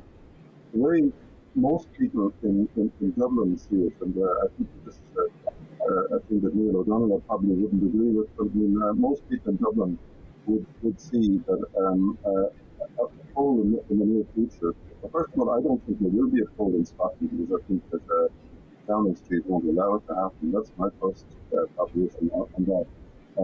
Whatever it is, and whether that's good or bad is a different matter. But I personally am very sympathetic to the Scottish Nationalist Party, so I just want to make that point. But in Northern Ireland terms, one of the things that I think that those who are calling for a poll on Irish unity should ask themselves, and it's crucial, is first of all, has it a chance of success in the near future in terms of those who are supporting United Ireland? And all the opinion poll evidence shows that despite the demographic changes, and I wrote about those demographic changes myself recently in the Irish Times, despite those changes, the majority of those of voting age show no inclination to vote for Irish unity and ask the bare question. And the second thing that you have to bear in mind, and I think it's a crucial question and it's a question that I think that unionists in particular should take on board. The idea of Irish unity is not simply an all-Ireland unitary state. Even your own leader, Mary Lou McDonald, has spoken about the possibility of a confederal Ireland as a form of united Ireland, and a confederal Ireland sharing, say, membership of the European Union. So, some people have a very simple black and white view of what Irish unity could or would be. Other people think that this is a more complex problem. But what I'm saying is that until there is some even vague understanding of what form of Irish unity those who are asking for a poll to be held have in mind, until that happens, the chances of a yes vote to Irish unity north of the border, I think, are very, very slim. And I mean, I've looked at the demographic data that you referred to there, Pat, and it does appear that, for instance, if you want to do a religious head count, Protestants and Catholics will be both in the 45s to 48% fairly soon in Northern Ireland, and the Protestant majority will be confined to 2 counties in Northern Ireland. If you want to do a religious head count at that time. But I'm just saying this, that religious outlooks will not dictate how people will vote in an Irish unity poll. I believe that the people of Northern Ireland will want to know exactly what is being put up to them. What I say, I support fully what Michael Martin says, that instead of identitarian politics being concentrated on and the possibility of an early poll being held on Irish unity, instead of that, I think it would be far, far better if we concentrated on making the Belfast Agreement work and bedding down the new arrangements, which I think are a huge opportunity for Northern Ireland, and taking the foot off the accelerator, if I may put it that way, on the constitutional question, because the constitutional question won't be resolved in favour of Irish unity, I think, for the best part of 10 years at the least. And I think that's something that, I just want to say that so that Doug would hear that, because, sometimes people in Northern Ireland might think that what they're hearing about demands for a border poll are all kind of one-way traffic in the Republic. They're not. Most people in the Republic want the Good Friday Agreement to bed down and to work. That's the priority. Michael, could I come in there just on that point? And we all want the Good Friday Agreement to work, but one part of the Good Friday Agreement is the provision for a border poll. And let me just say this: you're right. There is no prescribed model for a new unitary state.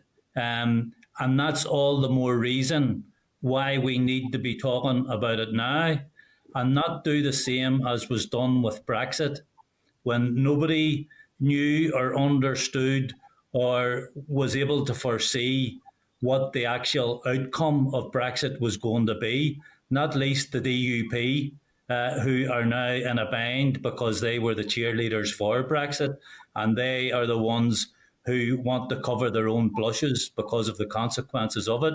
So, instead of putting everything on the long finger, 10 years isn't a long time, Michael. I think there'd be movement before that. But even if we go by your time scale, it's only a blink of an eye. So let's start the discussions now. Let's start the preparations now. And that's a way to resolve a lot of the problems that have been created by Brexit. So, and I know we could continue this discussion all day, but I'm sure there's others who want to get their say as well. Thanks. Chair, could I say something just on the back of Pat's point? Would you mind? Yes, if it's on the back of Pat's point, then we'll go to Emma for questions. Yes. Oh, sorry about this. What has ignited the discussion up here about the possibility of United Ireland or change in the status of Northern Ireland is actually what we're talking about today. It's Brexit. And that has upset all the calculations. And I'm slightly involved with the Ireland's Future organisation at the moment, without taking a stand one way or the other. And the information they're garnering is that there's a real interest in this now. And it's time people discovered what it would actually mean to their well-being and their daily lives. So to sort of equate it to the religious balance up here, it's a nonsense at the moment. It would only matter if 3/4 of the population actually started to go back to church, but they don't. I mean, they just don't. I mean, the church attendance up here is pretty miserable at the moment on both sides of the fence. Yeah. And as well as that, there's a section of the population, which must be at least 30, upwards of 30%, who don't vote. So no point in looking at voting records. But those sort of people would vote in the event of a referendum. Now, I do agree with Mr. McDowell that it's not likely to have one within the next 5 or 10 years, but it will happen. Public pressure will do it. And I'm a wee bit disappointed by the attitude of the Southern government at the time, because they seem to be distancing themselves from the very notion of having a discussion about it. That's it. Yep. Well, I agree with you. I think that there's no problem discussing things, but going back to what Pat was saying there, the Belfast Agreement does provide for a border poll, but in the circumstance that it appears likely that a majority want a change, and thus far, I think you'd agree with me that, Trevor, that precondition is not satisfied yet. I mean, no harm in discussing things, but as long as it's not seen as a threat to people's identities, even to have a discussion, I'm very happy to discuss it and have done so at length in various locations. But I do believe that anybody who thinks that there's going to be a border poll when we don't know what's on the table and what's being proposed, that's very naive to think that some people are going to buy a pig in the poke. Okay, Emma, would you like to come in now? Colin, can I just ask, Senator Joe O'Reilly is on the call. He sent me a text. Can you just add him to your list, because I can't see him on the screen? Oh, yes, I can see him there. Joe, just stick him on your list. If you give me a good wave whenever you want to answer, I can see you, because I've got the grid view up here, so I can see if people are looking to get in there. So, Emma, if you want to ask your question, and we'll pass it on then. I suppose it's links in very closely with what has just been discussed. Both Pat's point, Doug's comments earlier on in the meeting. I suppose I don't think we should be taking criticism of a decision or a potential decision being made by the British government so sensitively, or people should be reacting, that it's an insult to criticise something that they're talking about. We're now having a discussion around Brexit and all the different implications that Brexit's having for all the constituents and people that we represent. A decision that was made by a government in another place, by a majority of people in another place, that's having an impact for us all here on the island of Ireland, regardless of how you identify or what you regard yourself as.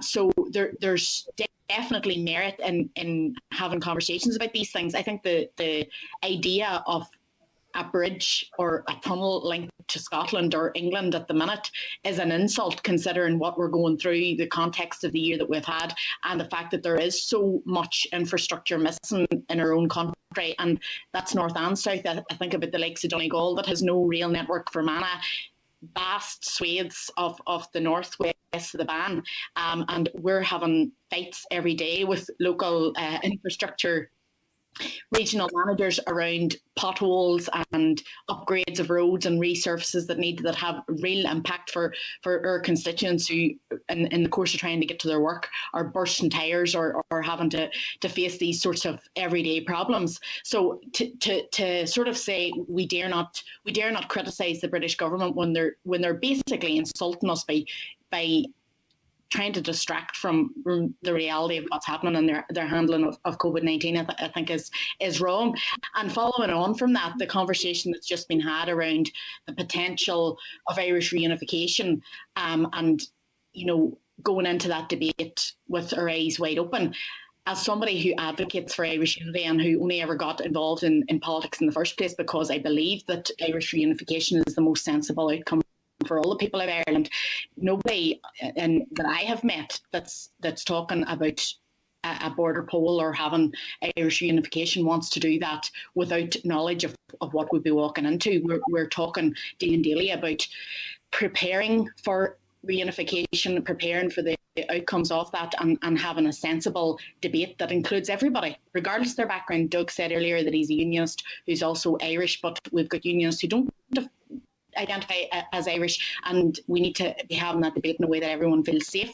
And when we talk there, I don't know what polls Michael is referring to. We can see successive polling in recent years that's telling us that support for Irish reunification is growing, particularly amongst younger voters. The exit polls from the Free State election last year had support for Irish unity somewhere in the region of 70% from voters on that day. So we can see all the problems that we've had as a result of Brexit, and that was because people made an uninformed decision. And I think that regardless of how long it takes us to get to the point where we have that referendum, we need to be having an informed debate, and we need to be talking about all these things.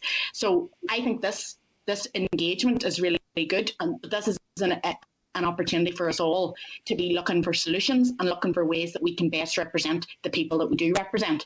And all of those things have to be on the table, and those conversations have to be open, and people need to feel that they can raise whatever they want to, and whatever's been raised with them by their constituents and the people that they're here to speak for. Okay, thank you, Emma. Is there Joe? Do you want to come in on that? Yes, I'm delighted to join you. Initially, sorry I arrived late. Initially, I was actually using the link for the test yesterday rather than the link for today's meeting, and your lady in your secretariat was very helpful in sorting that out for me. She identified the fact that I was using the older link, so I'm at the disadvantage of not having heard some of the initial contributions.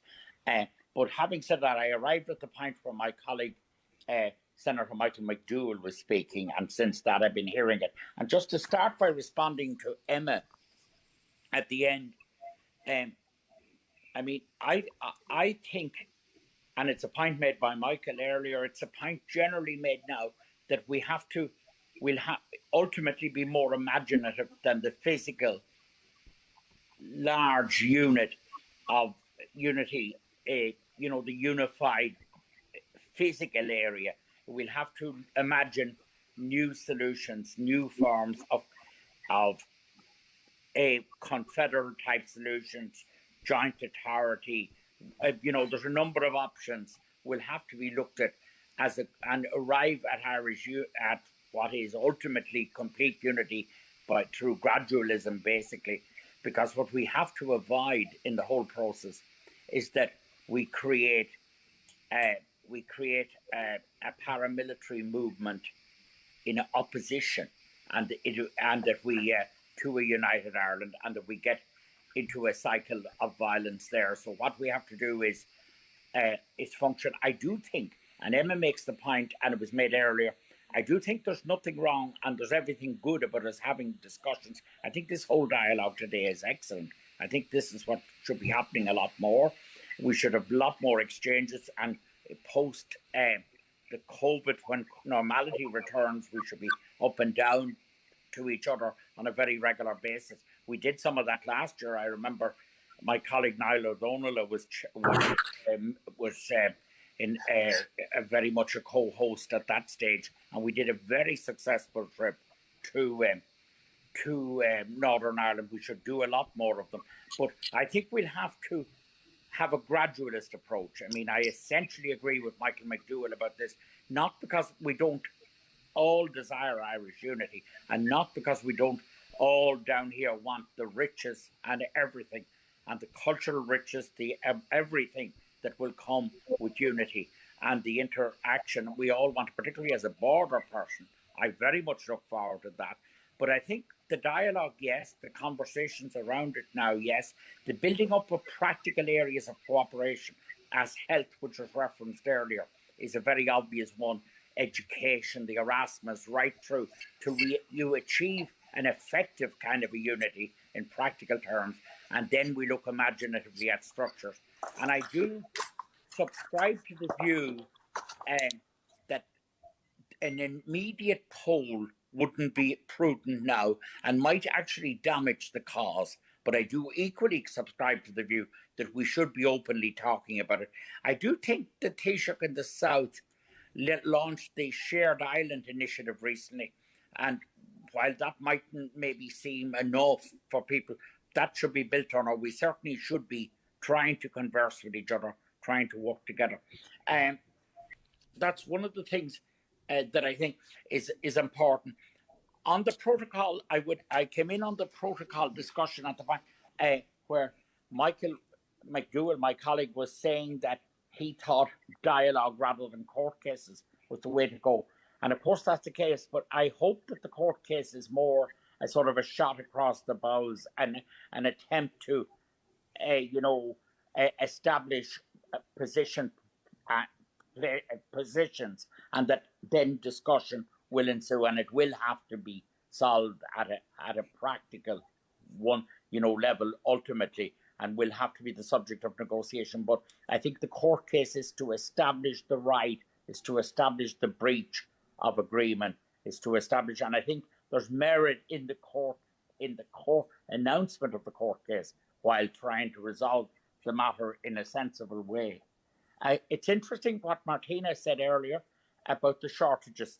And then Doug, I think as well, that the shortages are not the kind of an issue that appeared at the beginning. But just if I might finish by saying, I think today is a wonderful exercise. What I heard was so interesting and so encouraging. And I do my essential response to Emma there, which is where I'm coming in after Emma, is that yes, we should be talking. Yes, we should be interacting. Yes, we should be looking at imaginative solutions. Yes, we should be building bridges, building interaction, building commonalities around health in every economic, practical way possible, and building on from that, ultimately to looking at structures and then to a referendum that has a real chance of success, and a chance of success without creating a paramilitary movement for its destruction, for the destruction of the ultimate United Ireland or the Northern involvement. And that's the balance you have to strike, I think. But I do think we won't resolve it today in this forum or across online like this, but we should be talking and we should be interacting. And I finish by saying I'm so convinced that post-COVID, we do need to start travelling up and down across the border and physically meeting and physically talking about these things. But I don't subscribe to the view, finally, that we should shy away from the discussion. Far from it. That's getting no one anywhere. Thank you. Okay, thank you, Joe. Niall, you're looking back in there. Yeah, Chair, my colleagues won't be surprised that I want to come in on this, but I will be brief because I'm conscious of people's time. And Senator McDowell did reference me because he and I have discussed this issue, mostly actually in a plenary session of the Seanad as opposed to with each other. But nevertheless, doesn't it tell us something that the conversation here today has veered towards this? And that's really reflective of boardrooms, of club rooms, of kitchen tables all around the country in relation to this issue. I'm glad Joe O'Reilly made it on to the meeting because I always value his very considered and tempered remarks and input into meetings such as this. And it's important to remember that nobody's advocating for a jolt, for a knee-jerk approach to this, that while demographics, which was discussed earlier, is an element of it, there's also issues of the end of the political unionist majority over a series of elections now. There is the added dynamic of Brexit. And I suppose fundamentally, as Pat rightly said, for the work of this committee and what we're discussing today, the EU Commission sent us and sent the world a message when they said that a reunified Ireland in line with the provisions of the Good Friday Agreement would be welcomed back into the EU as one unit. So that, of course, has to be a consideration for our thinking and for our work as we move forward in terms of the Seanad Brexit Committee, but indeed our own political work. It's a very important one that I don't think always gets maybe the platform or the consideration that it deserves. But it's good to hear part of the conversation now has been replicated into this committee. We don't all agree, Doug. I appreciate you're still on the call. But nevertheless, I think there's a broad range of views about the outcome and maybe some divergence of views about the timescale. But nevertheless, if Brexit has shown us one thing, it's that work needs to happen and needs to be considered and needs to be inclusive. Two final points, Chair. I actually think the Seanad is ideally placed to play a central role in that, because unlike other institutions, we can actually be nationally representative. We can have members from right across our 32 counties and indeed beyond in terms of our diaspora. We can have members from across political and cultural communities. And finally, Chair, I mean, I suppose the core element of this is that we have to remember, and not kind of be a la carte about the Good Friday Agreement, or not deem parts of the Good Friday Agreement, negative or contentious or divisive. The Good Friday Agreement didn't settle the constitutional question. As I often remind colleagues, it asks us the constitutional question. So it gives us the opportunity to democratically and peacefully and in a considered and informed way change the constitutional status. So if there are signs, and I disagree with Michael, I believe there are signs pointing towards a desire for constitutional change, then there is an obligation on us in terms of the Good Friday Agreement, but also in the South in terms of the Constitution. And he would be much more familiar with that than I, in terms of our responsibility to do that in the best way possible. So I just think those are my points, Chair. I just think it's interesting, and it's a wee bit telling that this is where the conversation has gone, because I think that's the live dynamic that's out there, regardless of where you fall down on the issue, and you're perfectly entitled to take whatever view you so wish. So, Shin Maid, that's me, Colin. Thanks. Thank you, Niall. I think, Malcolm, you were looking to come in? Yeah, Colin, thanks very much. And just briefly, I'm quite struck that a lot of the conversation and it has shifted, but part of the issues here have been around identity. And I mean, I was even struck when, Doug, when he was introducing himself, spoke about, somebody who supported, that he defined himself as an Irishman, but as a unionist, that we all kind of Trevor talked about himself as a soft unionist. And I suppose from my perspective, I define myself as somebody who's Irish, but equally somebody who's passionately pro-European. And conscious around, some of these discussions around identity. And I know Niall was saying, some of the constitution questions are coming up at, kitchen tables. I'm very conscious that there's this, there are probably two significant groups who aren't here in this discussion. And one are, we don't have DUP representatives here. There's a significant body of unionist opinion who are threatened by some of this conversation. And I guess I put the question, what can we do, and particularly in the context of our Seanad report, what can we do to engage those in unionism who come from a very anti-European or Eurosceptic perspective and equally feel threatened by a lot of this discussion? How can we progress to allow the DUP and others to feel part of the conversation? And the second, I suppose, is, we in many ways keep thinking, and a lot of the discussion is always around green and orange, but, there are huge numbers of people now who don't define themselves by green and orange. Some are people who were born and grew up here, but increasingly because of migration across the European Union, we have significant numbers of people on this island who were, their families weren't originally from Ireland. And I think it is important as well that in any future discussion that we would also talk about those minorities and indeed the rich part that they're playing in all of our communities. Thank you very much for that, Malcolm. Is there anybody else that would like to, Eileen, would you like to come in there? Yes, please, Chair.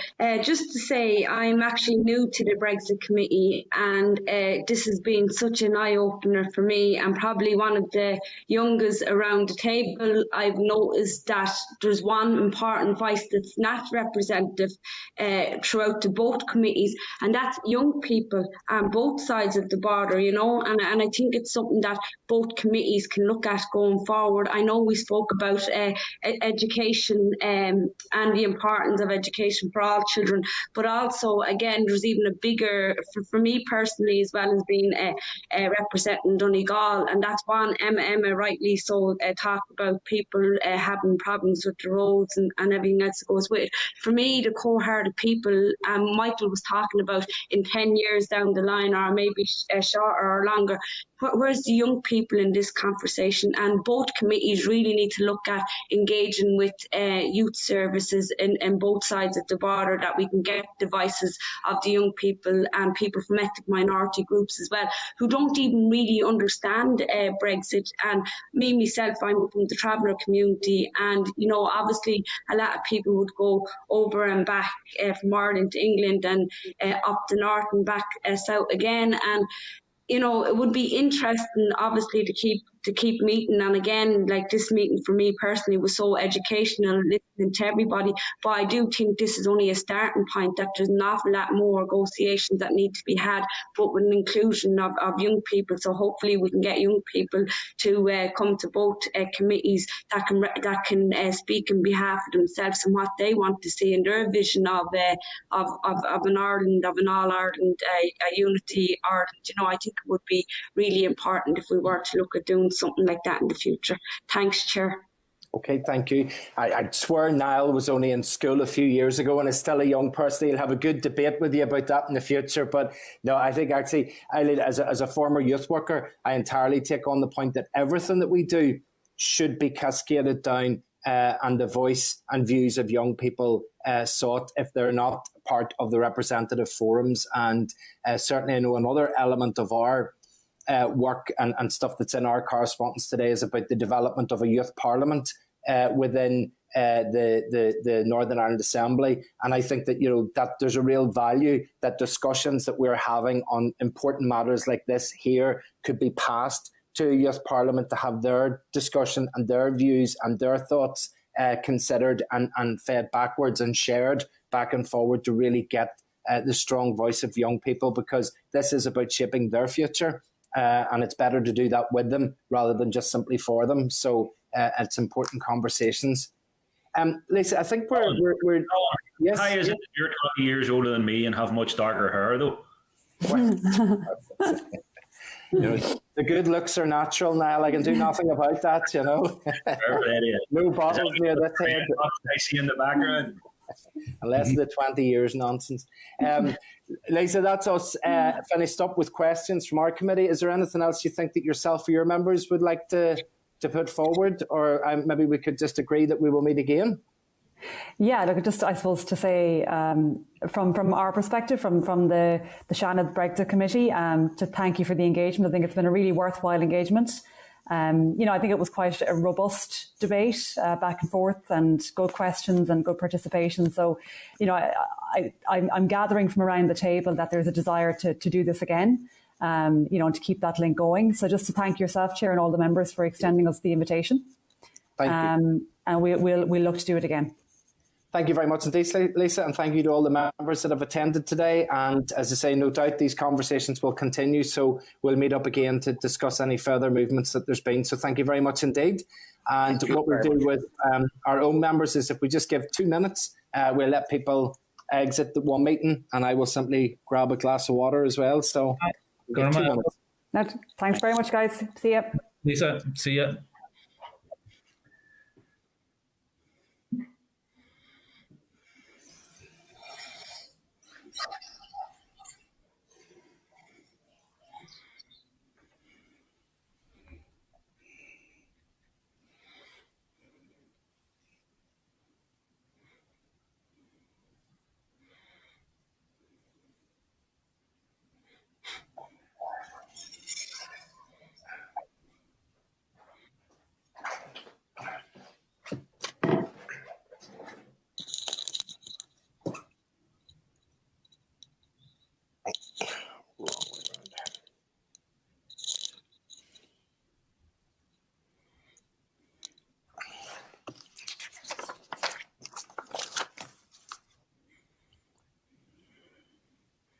What have we left, Colin?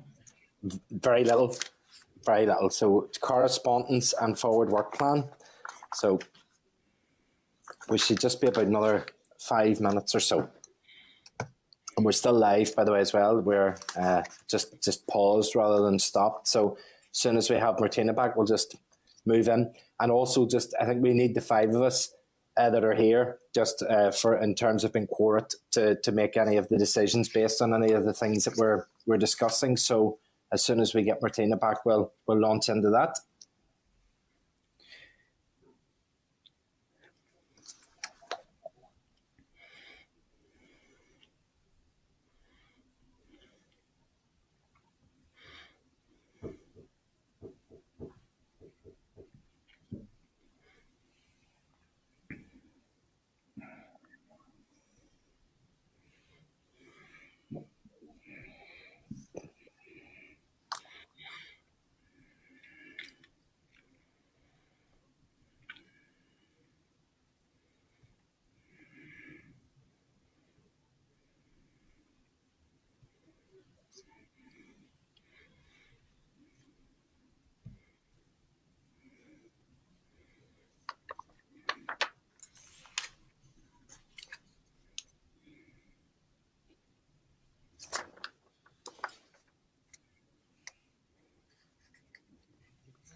So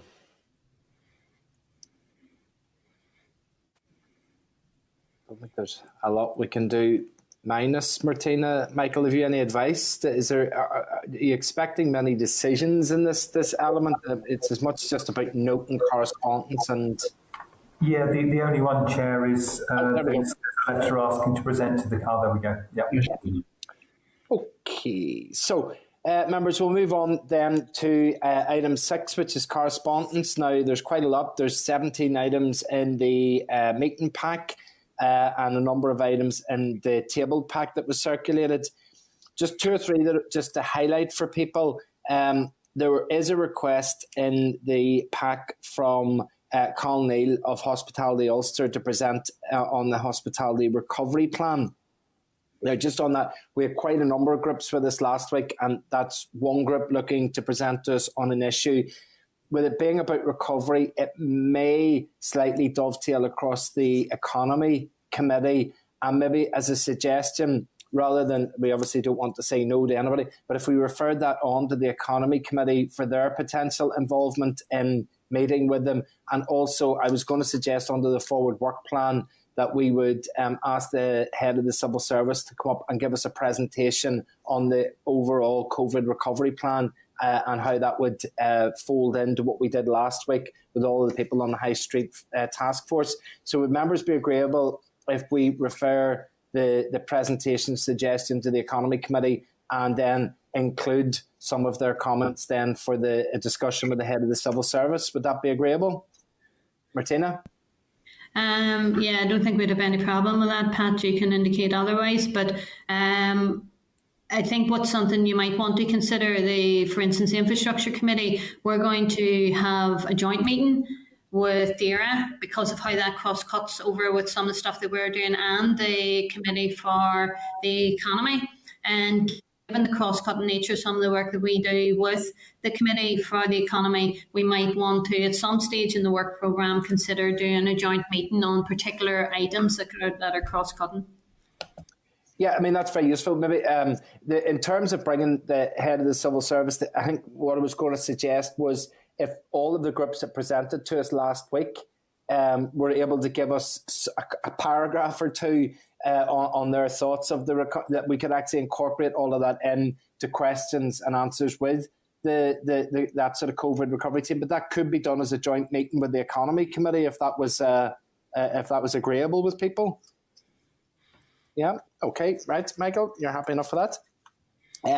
Also, there is correspondence that has come back further to a letter that was sent after Trevor's suggestion about the religious institutions and other institutions in terms of insurance companies and potential payments. So I was going to suggest on the back of that we would ask the department for some clarity on the progression of that, and also that maybe we would invite maybe around May, June time, which would be about 6 months from that work would have commenced, maybe ask those officials to come up and give us some sort of an update on how they're getting on with those conversations. But we kind of warn them now that we're going to be asking questions about the insurance angle, which means that they've got a month or two to work on that if they haven't already. Would you be happy enough with that, Trevor? Yes, I'm fine with that. Unfortunately, I haven't seen the letter. I apologise for that, but at least we'll have a reply, so let's do it your way. I suspect my reading of the letter is that there isn't an awful lot of information. So I think if we kind of say we're going to be inviting you in about 2 or 3 months' time to ask you about this, it might encourage a bit of activity in the next 2 or 3 months so that they have something to come and report to us. So it might be a way of preempting that. Okay. Also, just to note, really, that there was a letter from the Scottish Parliament to Lord Kinnell in the House of Lords about asking about where they feel their place would be as part of any parliamentary partnership assembly in terms of the Brexit process. And it's just really saying that that's the Scottish Parliament asking. We have likewise asked. So there's maybe just to note that there's a bit of momentum gathering there for finding out who would be on such a partnership and how that would happen. They're the only issues that I wanted to know from correspondence. Is there anything else that anybody else would like to raise? Doug? Yeah, if I can, just very briefly, Chair, and it's in the table pack, and it's the Redress Board statistics. And if you remember back whenever you were taking your sabbatical when you had COVID, and I was chairing the meetings, we said we would get these statistics coming in so we could monitor this. And I've also been engaged by the survivors groups, and they're really concerned at the pace that the redress panels are moving. And that some of them who have yet to apply could be waiting, up to 5 years before they're dealt with. And I just wonder if there's any way we can engage in regards to this, because there clearly needs to be more panels to be able to clear this quicker, and that's an easy fix to it. And there's also an issue in regards to this as well when you look at the statistics. But you speak to these groups, and I know they've spoken to other MLAs as well, that they're still not getting the correct engagements between them, the survivors, and the redress panels. They have to go through a solicitor instead of a direct engagement policy. Is there any way we can do something to at least highlight this issue and see if we can get the executive office doing a little bit more to try and improve the situation?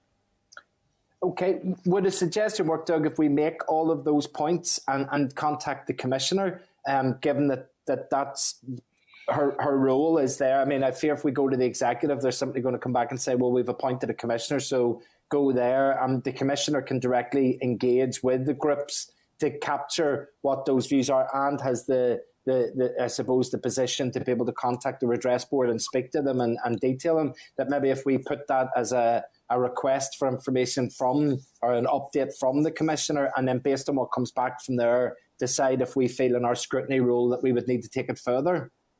Yeah, and Colin, I don't have a problem with that, and I mean, I would ask other members what their thoughts are. I guess my only concern is that the Commissioner is still trying to work with a very finite resource, and that finite resource is not moving as quickly as it should to improve the situation. That's why I'm saying maybe there is an engagement that needs to go to the TEO. I'm not saying we have to. Others may have a different view. I don't mind how we do it. But I do think that the TEO does have a responsibility here to make sure that the Commissioner is resourced correctly. And if we need more panels, then we need more panels. And if that needs a resource, then they're going to have to provide that. Absolutely. I think we should seek those lines and then ultimately, if required, read between them and then act on them. But I think if we seek those lines first, then we have the evidence to go back to the committee or to the executive and say, well, we've heard from the sector, from those on the ground, and we've went and asked those that are involved in it, and this is what we're hearing. Now, what are you going to do about it? That might, but I would like to think that could be pretty quick.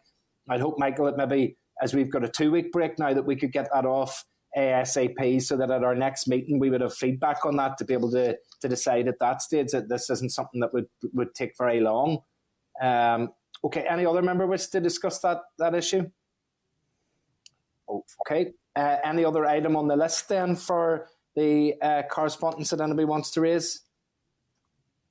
Okay, then I'll move us on to item 7, which is the forward work programme. It's on page 129 of the meeting pack. The committee does have a planning session we do have a training session on effective questioning on the 5th of May. I was going to make a suggestion that as there's nothing else set aside for that meeting, that we would use that to do a planning meeting for the next year ahead for the rest of this mandate. We can maybe have a quick look at what we've done over the last number of months and then have a look at what we could get planned for the future. I know that's pretty important for the clerk and the staff, that they know the direction that they want, that we want to go in, so that they can go off and start to make the preparations for that. So it's just with your support and that at that meeting on the 5th of May, we'll do the training and do the planning meeting there. So maybe not so much on the political front, but an opportunity for us to get a bit of training and a bit of organising. And I had mentioned as well about maybe the suggestion of bringing the head of the civil service in just to get an update on that COVID recovery and the pathways that they're working on. So we could do that. Is there any other questions or points in the forward work programme? Okay. Any other members or any other business? My brain's just not working today. Okay. So nothing else on any other business. Then the date and the time and the place of the next meeting will be in 2 weeks today. I think I'll be getting the rest that I'm needing that next Wednesday. Wish everybody a happy St. Patrick's Day as best can be enjoyed under the COVID conditions. And I'll see everybody the week after them. Thank you. Okay, thank you, everybody. Thank you. Bye-bye. See you. Bye. Northern Ireland Assembly Committee Room 30.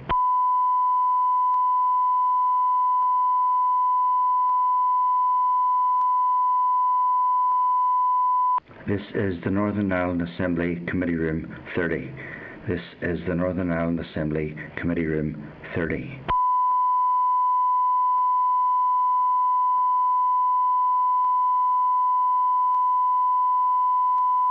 This is the Northern Ireland Assembly Committee Room 30. This is the Northern Ireland Assembly Committee Room 30.